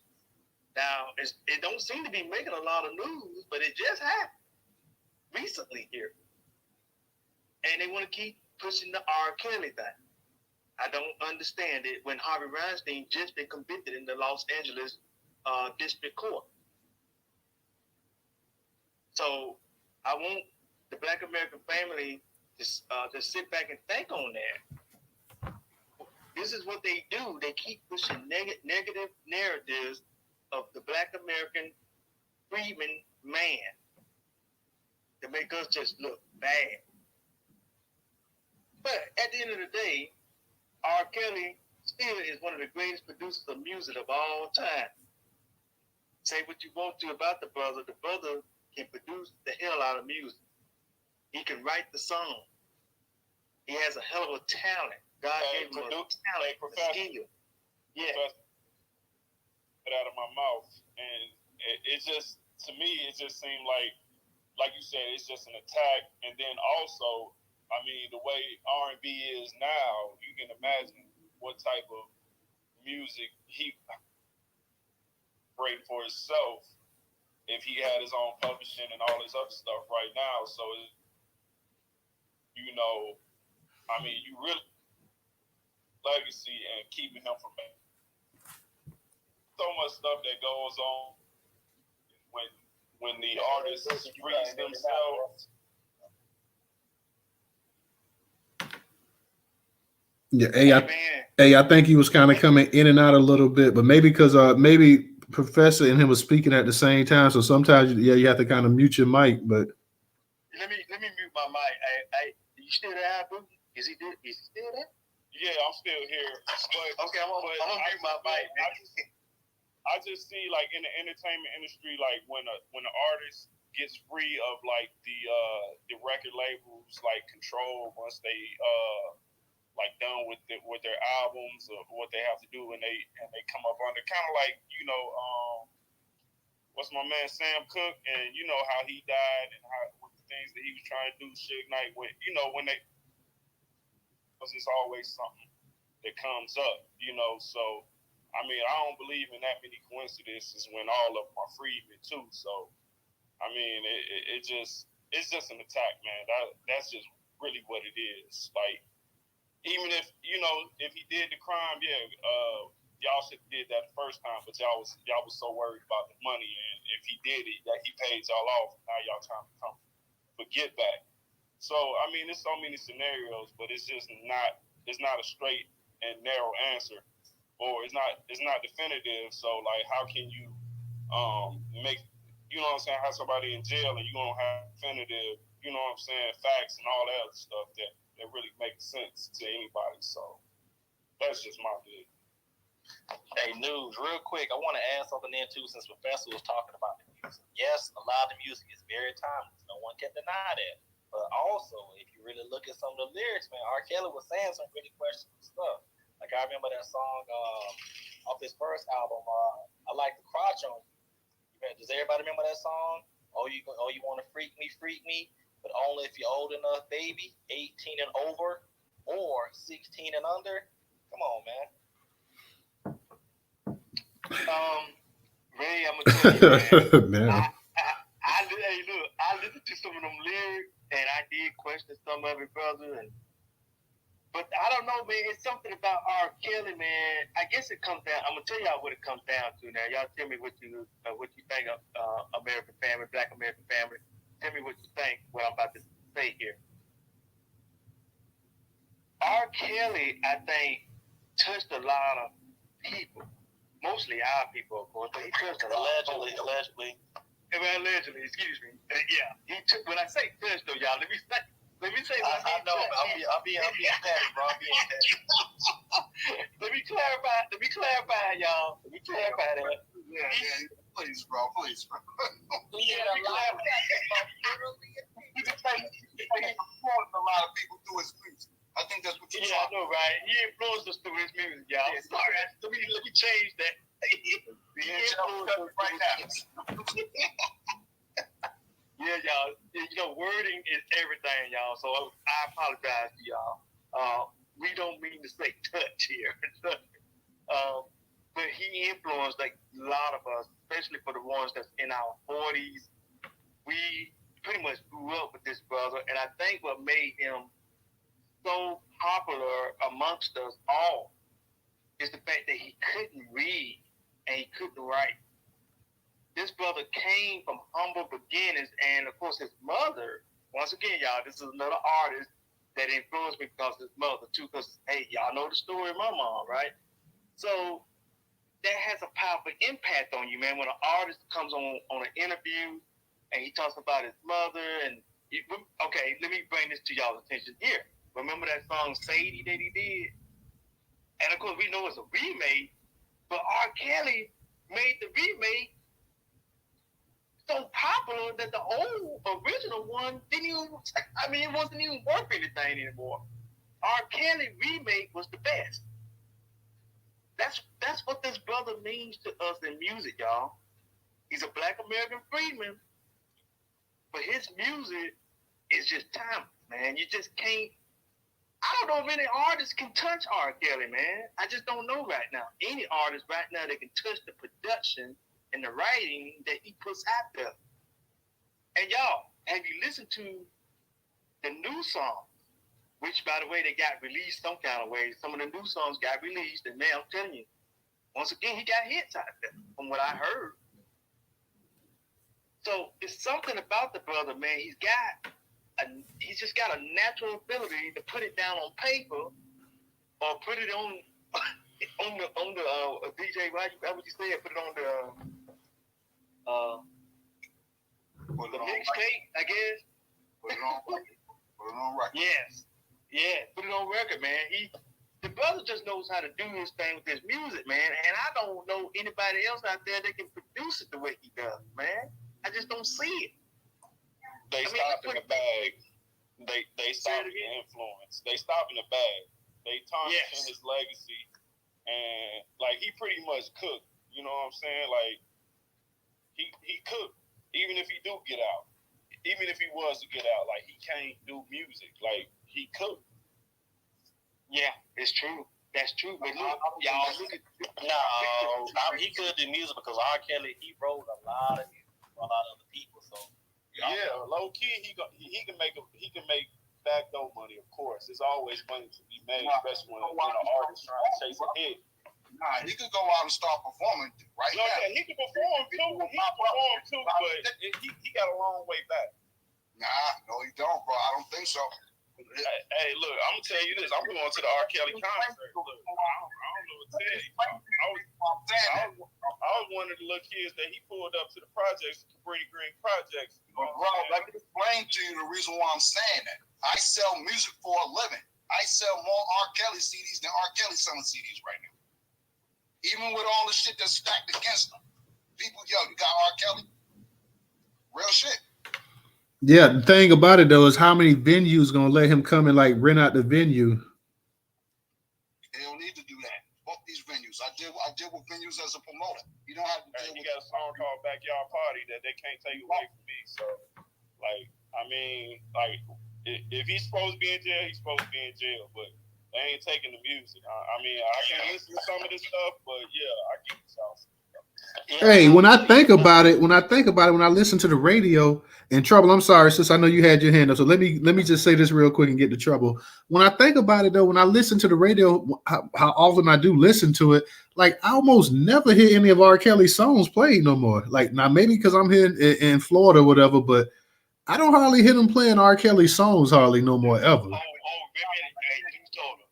Here in Alabama, at the radio station in Alabama, they playing this song up here. Nah, hold on. You might be right on that, Tyler, but that's only because they're not doing it. They're not playing it because of the situation. R. Kelly hasn't had any new music. So when you're talking about radio specifically, I haven't listened to the radio in probably 20 years, bro. If not longer than that. Real shit. Everything that you need to listen to, is on the underground. So when you say radio ain't playing it, radio ain't even playing what came out 3 years ago, let alone 20 years ago. Well, I mean, like here in Tallahassee, like, because I had the kids in the car, so I can't put in certain music or whatever. So I'm listening to the radio, like, and I'll hear older songs and stuff like that. But I'm thinking, like, I don't know if I heard I Believe I Could Fly or On the Down Low. I don't mean like because they'll play older music. Like they got certain times and stuff like that, certain stations they'll play it, but I can't really think of like really hearing R. Kelly now that how often they play him. R. Kelly music is quiet storm type music too. You feel what I'm Yes, saying? exactly. Up late enough to even catch it on an actual public radio station. You feel what I'm saying?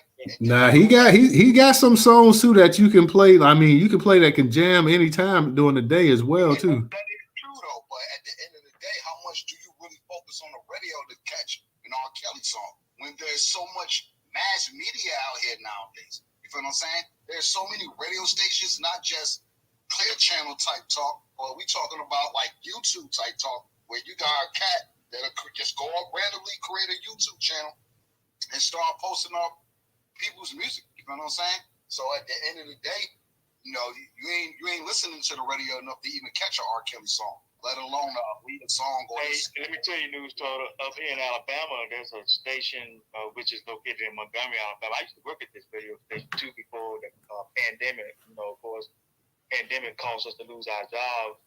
But I worked at this radio station, which was owned by iHeartRadio, 97.1 Magic. And they was playing a lot of R. Kelly songs. Now, of course, the allegations, of course, were out there. Of course, you know, we know about him being convicted, but they still playing the music. Because what they decided to do, according to iHeart, was because you can't take away what the man has done in the music business. You just can't hide it. You can't. It ain't no way you can touch it. You can't touch it nowhere. Hey, Professor, let me jump on after you real quick. Real quick, let me get the trouble real quick, Ray, afterwards, because she had her hand up for a minute. Go ahead, Professor. Finish what you were saying. Oh, yeah, I'm just saying it's just nowhere you can really tuck his music. You can't hide it because he produced so much of this music, like for Janet Jackson. See, if you stop R. Kelly altogether, y'all, guess what? You can't play Janet Jackson. Guess who else you can't play? Celine Dion. Guess who else you can't play? Michael Jackson. Listen to me, folks. I'm sorry. I dropped my phone. My bad, brother. Yeah, you can't stop R. Kelly's music, y'all, because you have to stop playing everybody else because he produced so much of this music out here. So, I mean, think about it. Are y'all forgetting about the Isley Brothers? How you going to stop playing it? R. Kelly is on the Isley Brothers. It's just no way you can stop the guy's music. I'm going to land my plane there. Yeah, that's the line there now. We ain't stopping now. They done gone too far without. Go ahead. But with that being said, though, Professor, who owns the publishing to those songs? Does he get songwriter credits? You know what I'm saying? Is he getting credits for that in that particular way? Feel me? Go ahead. And then what if he did? He might have written the song, but if he signed it over, he don't get nothing. Not no credit, not no publishing, not no royalties. So yeah, we know he a genius in that way. But being that the Joker, if they saying it's true, he can't read and do certain writing and all this other stuff. How do he know what paperwork went to what artist? You know, when you're talking about contracts and all this other stuff, how do he know what split he's getting off the writership? Because when you're talking about a person that writes music, they get 50% from the door. But if he's talking about that Aaliyah's uncle and all his other joggers, and you know they wound up taking some of his publishing. No, he ran with some hitters though. So like I don't think they was gonna let him. He ran with some real street dudes. So I don't think what I'm saying. Like here's the thing, hey, Boogie. Street dudes is different from a business dude. You know what I'm saying? Do those street dudes got music business credentials to not let him get fucked like that? See what I'm saying? Do they understand the ins and outs of the music business, which is like Bible? Oh yeah, I agree. But I think at this point, and how long he had been in the music industry doing so well, I don't think that at that point I was running around with the guys that, you know what I'm saying? Like I know his camp now, and they ain't no slouches. You know what I'm saying? Like these guys run with Mike and all that. So it's like, yeah, I guess so. Real quick, y'all. Let me get because Trouble. She had her hand up for a minute. Before I get to Trouble, real quick, y'all check out the Jumbotron. Make sure that you subscribe to the YouTube channel. The YouTube channel is in the actual Jumbotron. So is the actual newsletter as well too. Subscribe to both of them. We need to start. I need more subscribers to the newsletter, y'all. So I need some of y'all to subscribe to the newsletter and definitely to the YouTube channel as well if you haven't. Also, if you can, support us on Cash App. $Newstoter, $Newstoter. Newstoter is the largest Black-owned, Black American-owned news curation platform today in America. So please, if you can, support us, even if it's just $1 that you have to give. We will definitely accept that. We definitely appreciate that as well, too. If you don't have a Cash App, we have PayPal and Venmo also in the actual Jumbotron as well, too. Trouble, I know you've been waiting for a minute, sister, so go ahead and unmute your mic. Yes, Lord, y'all men can talk. I'm moving my mic. Listen, My apologies, Trouble. My apologies. It's okay. I love you, y'all rock. But my train of thought. To Newstoter's point, I hate that they drug Aaliyah back into this because to a certain degree, it seems like they're tainting her character and tainting her, everything that she was, just to get R. Kelly. And so to a degree, it feels like they've known that there has been some discrepancies in some of what these females have been saying. And they know that some of this might even be thrown out because, you catch liars after a bit of time. And so you have to question their story. It kind of makes me wonder when they started doing the Surviving R. Kelly series, how come they didn't just put them all out back to back? So you kind of waited a year or two, and then you throw out another Surviving R. Kelly, and then here comes the Aaliyah foolishness. Well, I'm not going to call it foolishness. I hate to mean it like that. But here comes this Aaliyah. So now it seems like, okay, we need to find some nails to drive into the coffin because a lot of Black America is kind of conflicted on, R. Kelly, this whole R. Kelly case. Me, I can separate the man from his music. Brother, I'm sorry that you caught up. You need to be where you be. That doesn't take anything from your music capabilities. I still love the artistry that you put out with all of the artists you put out and even some of the jams that you put out. However, you did what you did and you are where you are. So, but it feels like by bringing Aaliyah into this whole thing, that's supposed to make the rest of Black America who was either sitting on the fence or still holding out some free R. Kelly foolishness to say, get this to Aaliyah, so now we got to jump, we can't support you anymore. And white America always does this because to Professor's point, we already know about the degeneracy and the freak level of these white folks. I mean, just like all of the names that you all was dropping, the Harvey Weinsteins, the Roman Polanskis, and let's not forget the Hugh Hefners. They refused to talk about Hugh Hefner at his freak level. Homeboy had a whole Playboy mansion where he had young girls caught up in the twist, and nobody wants to speak on that or bring it up or make him degenerate in any way, shape, or form. Why? Because like you all said, they love to make Black men the center of attention, even though, accountability must be had. You did what you did. You can't do what they do. However, it always seems like it's a mission to take the focus off of them and their freak level and then focus it specifically on the Black men to continue to make us the face of everything negative in this moment in time. Bill Cosby got out of jail, and then here comes some other females back up in the cut like, well, he did this to me. Like, why you all didn't bring all of this out in the beginning? So I just wanted to add that little point in. It was another point I wanted to make too, but I forgot y'all talk too much. That's all. Yeah, that's my point, Trouble. Like, I don't like it. Like I said, I feel like they really tarnishing Aaliyah's legacy, and they trying to use her, and she's dead and whatnot. So if you want to go after R. Kelly, if you feel like you got enough juice on him, and you should have enough juice because you've been doing this for I don't know how long, then go after R. Kelly. But please let this lady rest in peace. Let her rest in peace. Yeah, I mean, like I say, you're destroying her legacy. People who hear Aaliyah music, like a new generation, they can't just appreciate her for the artist she was. First thing they got to hear is all this other crazy stuff that went along. Oh, you know what? She was 14, 15. She was going with. I mean, come on, man. I mean, they only do this with Black artists as well, too. What's his name died a few. The one that married his cousin, Jerry Lee Lewis. They went ahead and gave him a champion send off. I don't hear them sitting up here talking about Elvis Presley all the time. And when they gonna do a movie on Elvis and Priscilla and show them from the beginning? See, they're not going to do that. Like, damn, if you want to go after R. Kelly, go after him, but you don't have to constantly. And I can understand like how her family feels. Like, you're constantly going after her. You should have enough evidence and enough people that you don't have to constantly keep throwing this lady's name and dragging it under the mud. I can't get down with that. But that's how white America works. They want to get one black person so bad to they'll claim that they love an Aaliyah, but they'll still throw her under the bus and run over her and use her just to get this one particular person. And so why is it so important for you all to get R. Kelly out the paint when you all have millions of your own degeneracy running around that you all are not even speaking on? Let's be real here too, Trouble.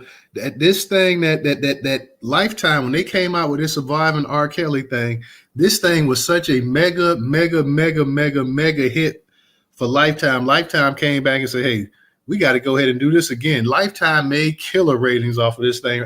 This thing was so big that, I mean, it went worldwide when they came out with it. So they're trying to catch lightning in the bottle, as they say, once again. They're looking, I mean, like I say, R. Kelly's in prison for what, 30-some years? R. Kelly's probably going to die in prison. So, I mean, help me out with this here. R. Kelly, I mean, you already got him in prison. You already did this documentary that was 3-4 parts a few years ago. Now you're coming out with something like, you could have did all of this when it came back out in 2019-20. You could have did the whole thing and let that been that. But you didn't do that. It's like you tried to build up and try to get something even bigger than before. Like, what could be more shocking than the first series you had? You can't. I mean, how are you going to out-top that? How are you going to outdo that? Oh, okay. Because they want to bury him in the court of public opinion because there's too many people that's still on R. Kelly's side. So they got to make sure they bring it home. And I think they're really trying to bring it home with this whole Aaliyah. That's what it is. The smoking gun. That's what it is. They're trying to use, because before they talked about Aaliyah briefly, but it was all these other women. But they said, well, how can we match the success? Okay, this is what we can do. We can take somebody that, that was becoming a sweetheart and a darling in the industry, and we'll use her. Like, damn, man, like you say y'all got all this evidence for 3 decades worth. Then you got plenty of women that was supposedly abused by him. You can go ahead and get to them. Like, you don't have to keep going after Aaliyah. Aaliyah's dead. Aaliyah can't defend herself. Aaliyah can't comment. Her family don't want to have anything to do with it. So you have more than enough people around to go ahead and use that as evidence. You got the old singer Sparkle. Sparkle and him used to be tight, and there was a fallout. Sparkle said that it was some hanky-panky going on with somebody in her family and R. Kelly or whatever. So, him and Sparkle been had beef or whatever. Sparkle was one of the main ones talking about him. So, there's plenty of people that's alive. If you want to go after R. Kelly, that you don't have to keep dredging up Aaliyah's memory. Like I said, Aaliyah already died in a tragedy. How she died, how young she was died, and how she died was a tragedy. And then we got to make her memory even more tragic, because we're gonna keep bringing this up.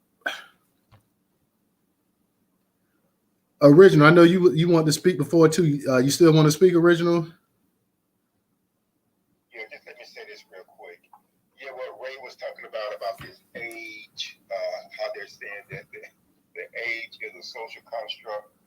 How the hell you gonna say age is a social construct, and you see people aging every day? See, when what was it, several years ago, when this transgender stuff started coming out really heavy. So one day I had some free time at work, and I just said, because they were claiming that they were like 50 some odd genders, and people at work get upset with me. I said, no, there's only 2 genders, male and female. I said, I might let you have hermaphrodite, but other than that, it's male and female. That's it. So I started researching on, a lot of this stuff when did this trans and all these so-called genders. I think it went back to maybe the 1950s. And I was telling them, I said, look, my ancient ancestors laid the foundation down for civilization. Now, there was nothing that they had in their record that talked about transgender. It always promoted the male and female coming together as a unit, producing children, having a family, and boom, boom, boom. That's it. But you get these people, they got these attitudes, and they want to push this stuff. and they want to try to use, because I had to tell one person, no, you are not going to use black folks' pain and suffering trying to push somebody else's agenda. See, they love to try to use what happened to us to try to wedge in other groups to say that, well, discrimination is discrimination. But then when that book came out about the delectable Negro, and I started telling them, I said, I said, no, gay ain't the new black. I said, because black men and boys were raped during slavery. I said, who do you think raped them? They get real quiet then. They don't, because they do not want to have that conversation. They want us to go along with this stuff and promote, because see, it's like what Dr. Chris Wilson said. It's that 8-ball is the last one and the hardest one to get into the pocket. And so they know that quite a number of black people, we're not going for that. So if they can get us to go along with it, or get us to allow, or they can get us to allow us to attach other people pain and suffering to ours, they can push it harder. But yeah, this whole thing about this, and you know they got this thing now called, what they call it, minor attractive person. Trying to say that a grown man can be attracted to that's okay for a grown man to be attracted to a child. And you're gonna start seeing these people, they're gonna start ending up dead. Because they're gonna touch the wrong person's child, and that person at that point it's like they don't care what happened. If they go to jail, they go to jail. If they get the death penalty, so what? But that person is going to end up dead. And if I'm on that jury, it's either going to be a hung jury or the person is going to come out not guilty. And I'll land with that. All right, original. Appreciate that, brother. Go ahead, Ray, real quick, and I'm gonna get the professor. Now, I was trying to throw in this point while Professor was talking about it when he was talking about the music, because for me, it is honestly hard for me to separate the man from his music on certain things, because a lot of these songs, as we found out, they have double meanings. Like in what was that? What song was that he wrote for Michael Jackson? "You Are Not Alone" song. Allegedly, and I'm gonna say allegedly, that was about R. Kelly got this underage girl pregnant, allegedly, and she had a miscarriage. That's why the lyrics, go like, "Just the other night I thought I heard you cry, asking me to come and hold you in my arms."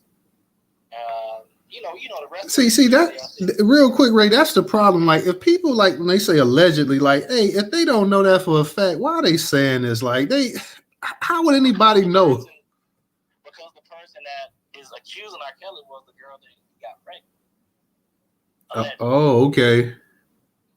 This is just some random person that they just pulled off the street. This is the girl, and I forget her name, but she was like, yeah, he wrote that song because he felt bad about the baby dying. That's why it says, every day I sit and ask myself, how did love slip away? Something whispers in my ears and say that you are not alone. I'm here for you, etc., etc. And I sit around and I listen to this, and I'm like, man, this shit does kind of have like a fucked up meaning. Especially, I hate to say it, even that Isaac brother, the song you did with the Isaac brother, let's keep it on the down low. Nobody has to know. It's like, man, it's hard for me to separate the down low song though. I will say this, and I'll be real. I wasn't an R. Kelly. Yeah, I wasn't an R. Kelly fan for the longest. It wasn't really until like around maybe that time, the down low and stuff, that I started. Because when he was with the group, what's a Public Announcement? I wasn't a huge fan of his music or whatever. A Public Announcement either. As I started getting to high school and started hearing more of his stuff, then I was like, okay, yeah, this dude coming with it or whatever. But at first, I wasn't. I'll be honest, like I wasn't like he wasn't the worst singer or nothing to me, but like I wasn't like, oh yeah, I got to hear this, right? I got to buy this CD. And as I started hearing more and more, that down low, when that came out in that video, like it was something. Like I was like, damn, like okay, like he coming with it on this one right here. And then he just kept after the down low, he just kept coming with it for like a decade.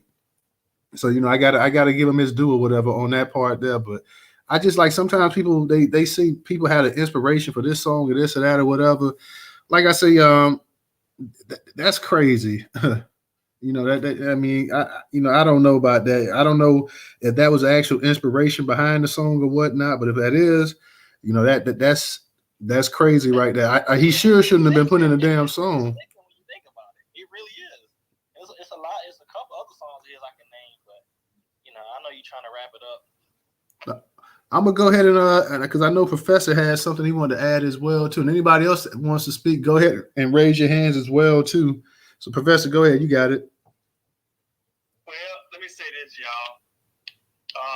In reference to Lifetime, and I'm just gonna call it like it is, Lifetime, because I know a lot of my female family members love Lifetime, right? And probably a lot of your female family members love Lifetime. They love it. They love it. They love it, yes.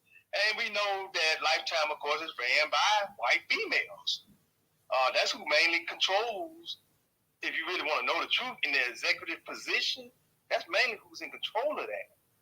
So we already know Lifetime is going to mainly be, well, let's just say, negative towards black men. Okay? Because you got to look at who runs it.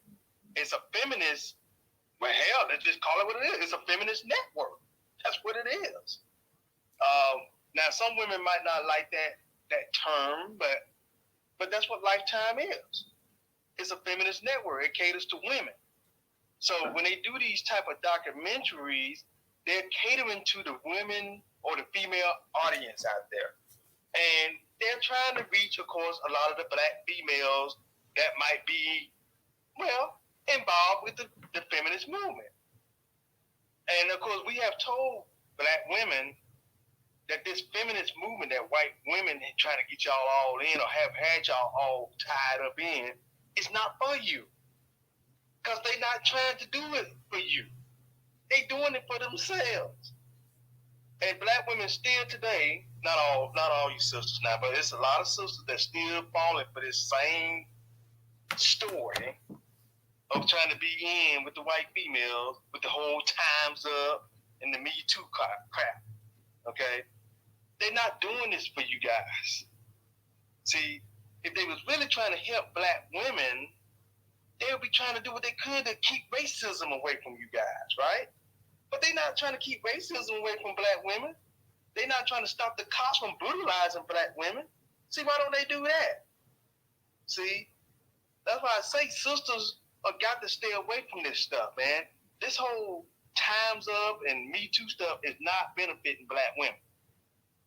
I'm going to land my plane there. I was hoping tonight, because I know Trouble was the only sister that spoke. I was hoping that we was going to get a chance to hear from some of the other sisters in the actual space. I guess some of the sisters, they didn't want to speak tonight. So, but I definitely wanted to hear the perspective of black women on the whole, and not just a surviving R. Kelly, but they want to talk about the facial recognition and the Emancipation Proclamation or whatever. I wanted to hear from some of our sisters, but I guess tonight, our sisters were like, hey, we just going to kick back and listen or whatever. So, I appreciate that as well too. But I did really want to hear like what black women had to say about this, how they felt about it, how they felt about this documentary, how they felt about Aaliyah being name dropped in it, you know what I'm saying? And really trying to boost the ratings off of her is what I felt as well too. Because like I say, you got enough info on R. Kelly that if you really want to go after R. Kelly, you don't have to constantly keep using Aaliyah or whatever. Ray, go ahead, unmute your mic. I was gonna say the end of the family seed, brother 19 Keys, he posted about how for the first time in history, an AI bot is reportedly going to defend a human in court. So it's getting real out here. I know it doesn't kind of time with the facial recognition, but I want to make sure the family knew about that as well. I sure would want that AI bot representing me if I was up in court. I want a real person. I'm sorry, but you can sit up here and program this thing all you want, but it's not a real person. But that's what we get into. This thing pretty soon gonna be like the damn Terminator walking around here. Like these folks want to create machines to rule the world and stuff like that at the detriment of people. So keep going right along with this nonsense. We got any other speakers that want to speak tonight? Say anything? If so, go ahead, raise your hand, and we will get to you. If not, we're gonna get ready to close the space out.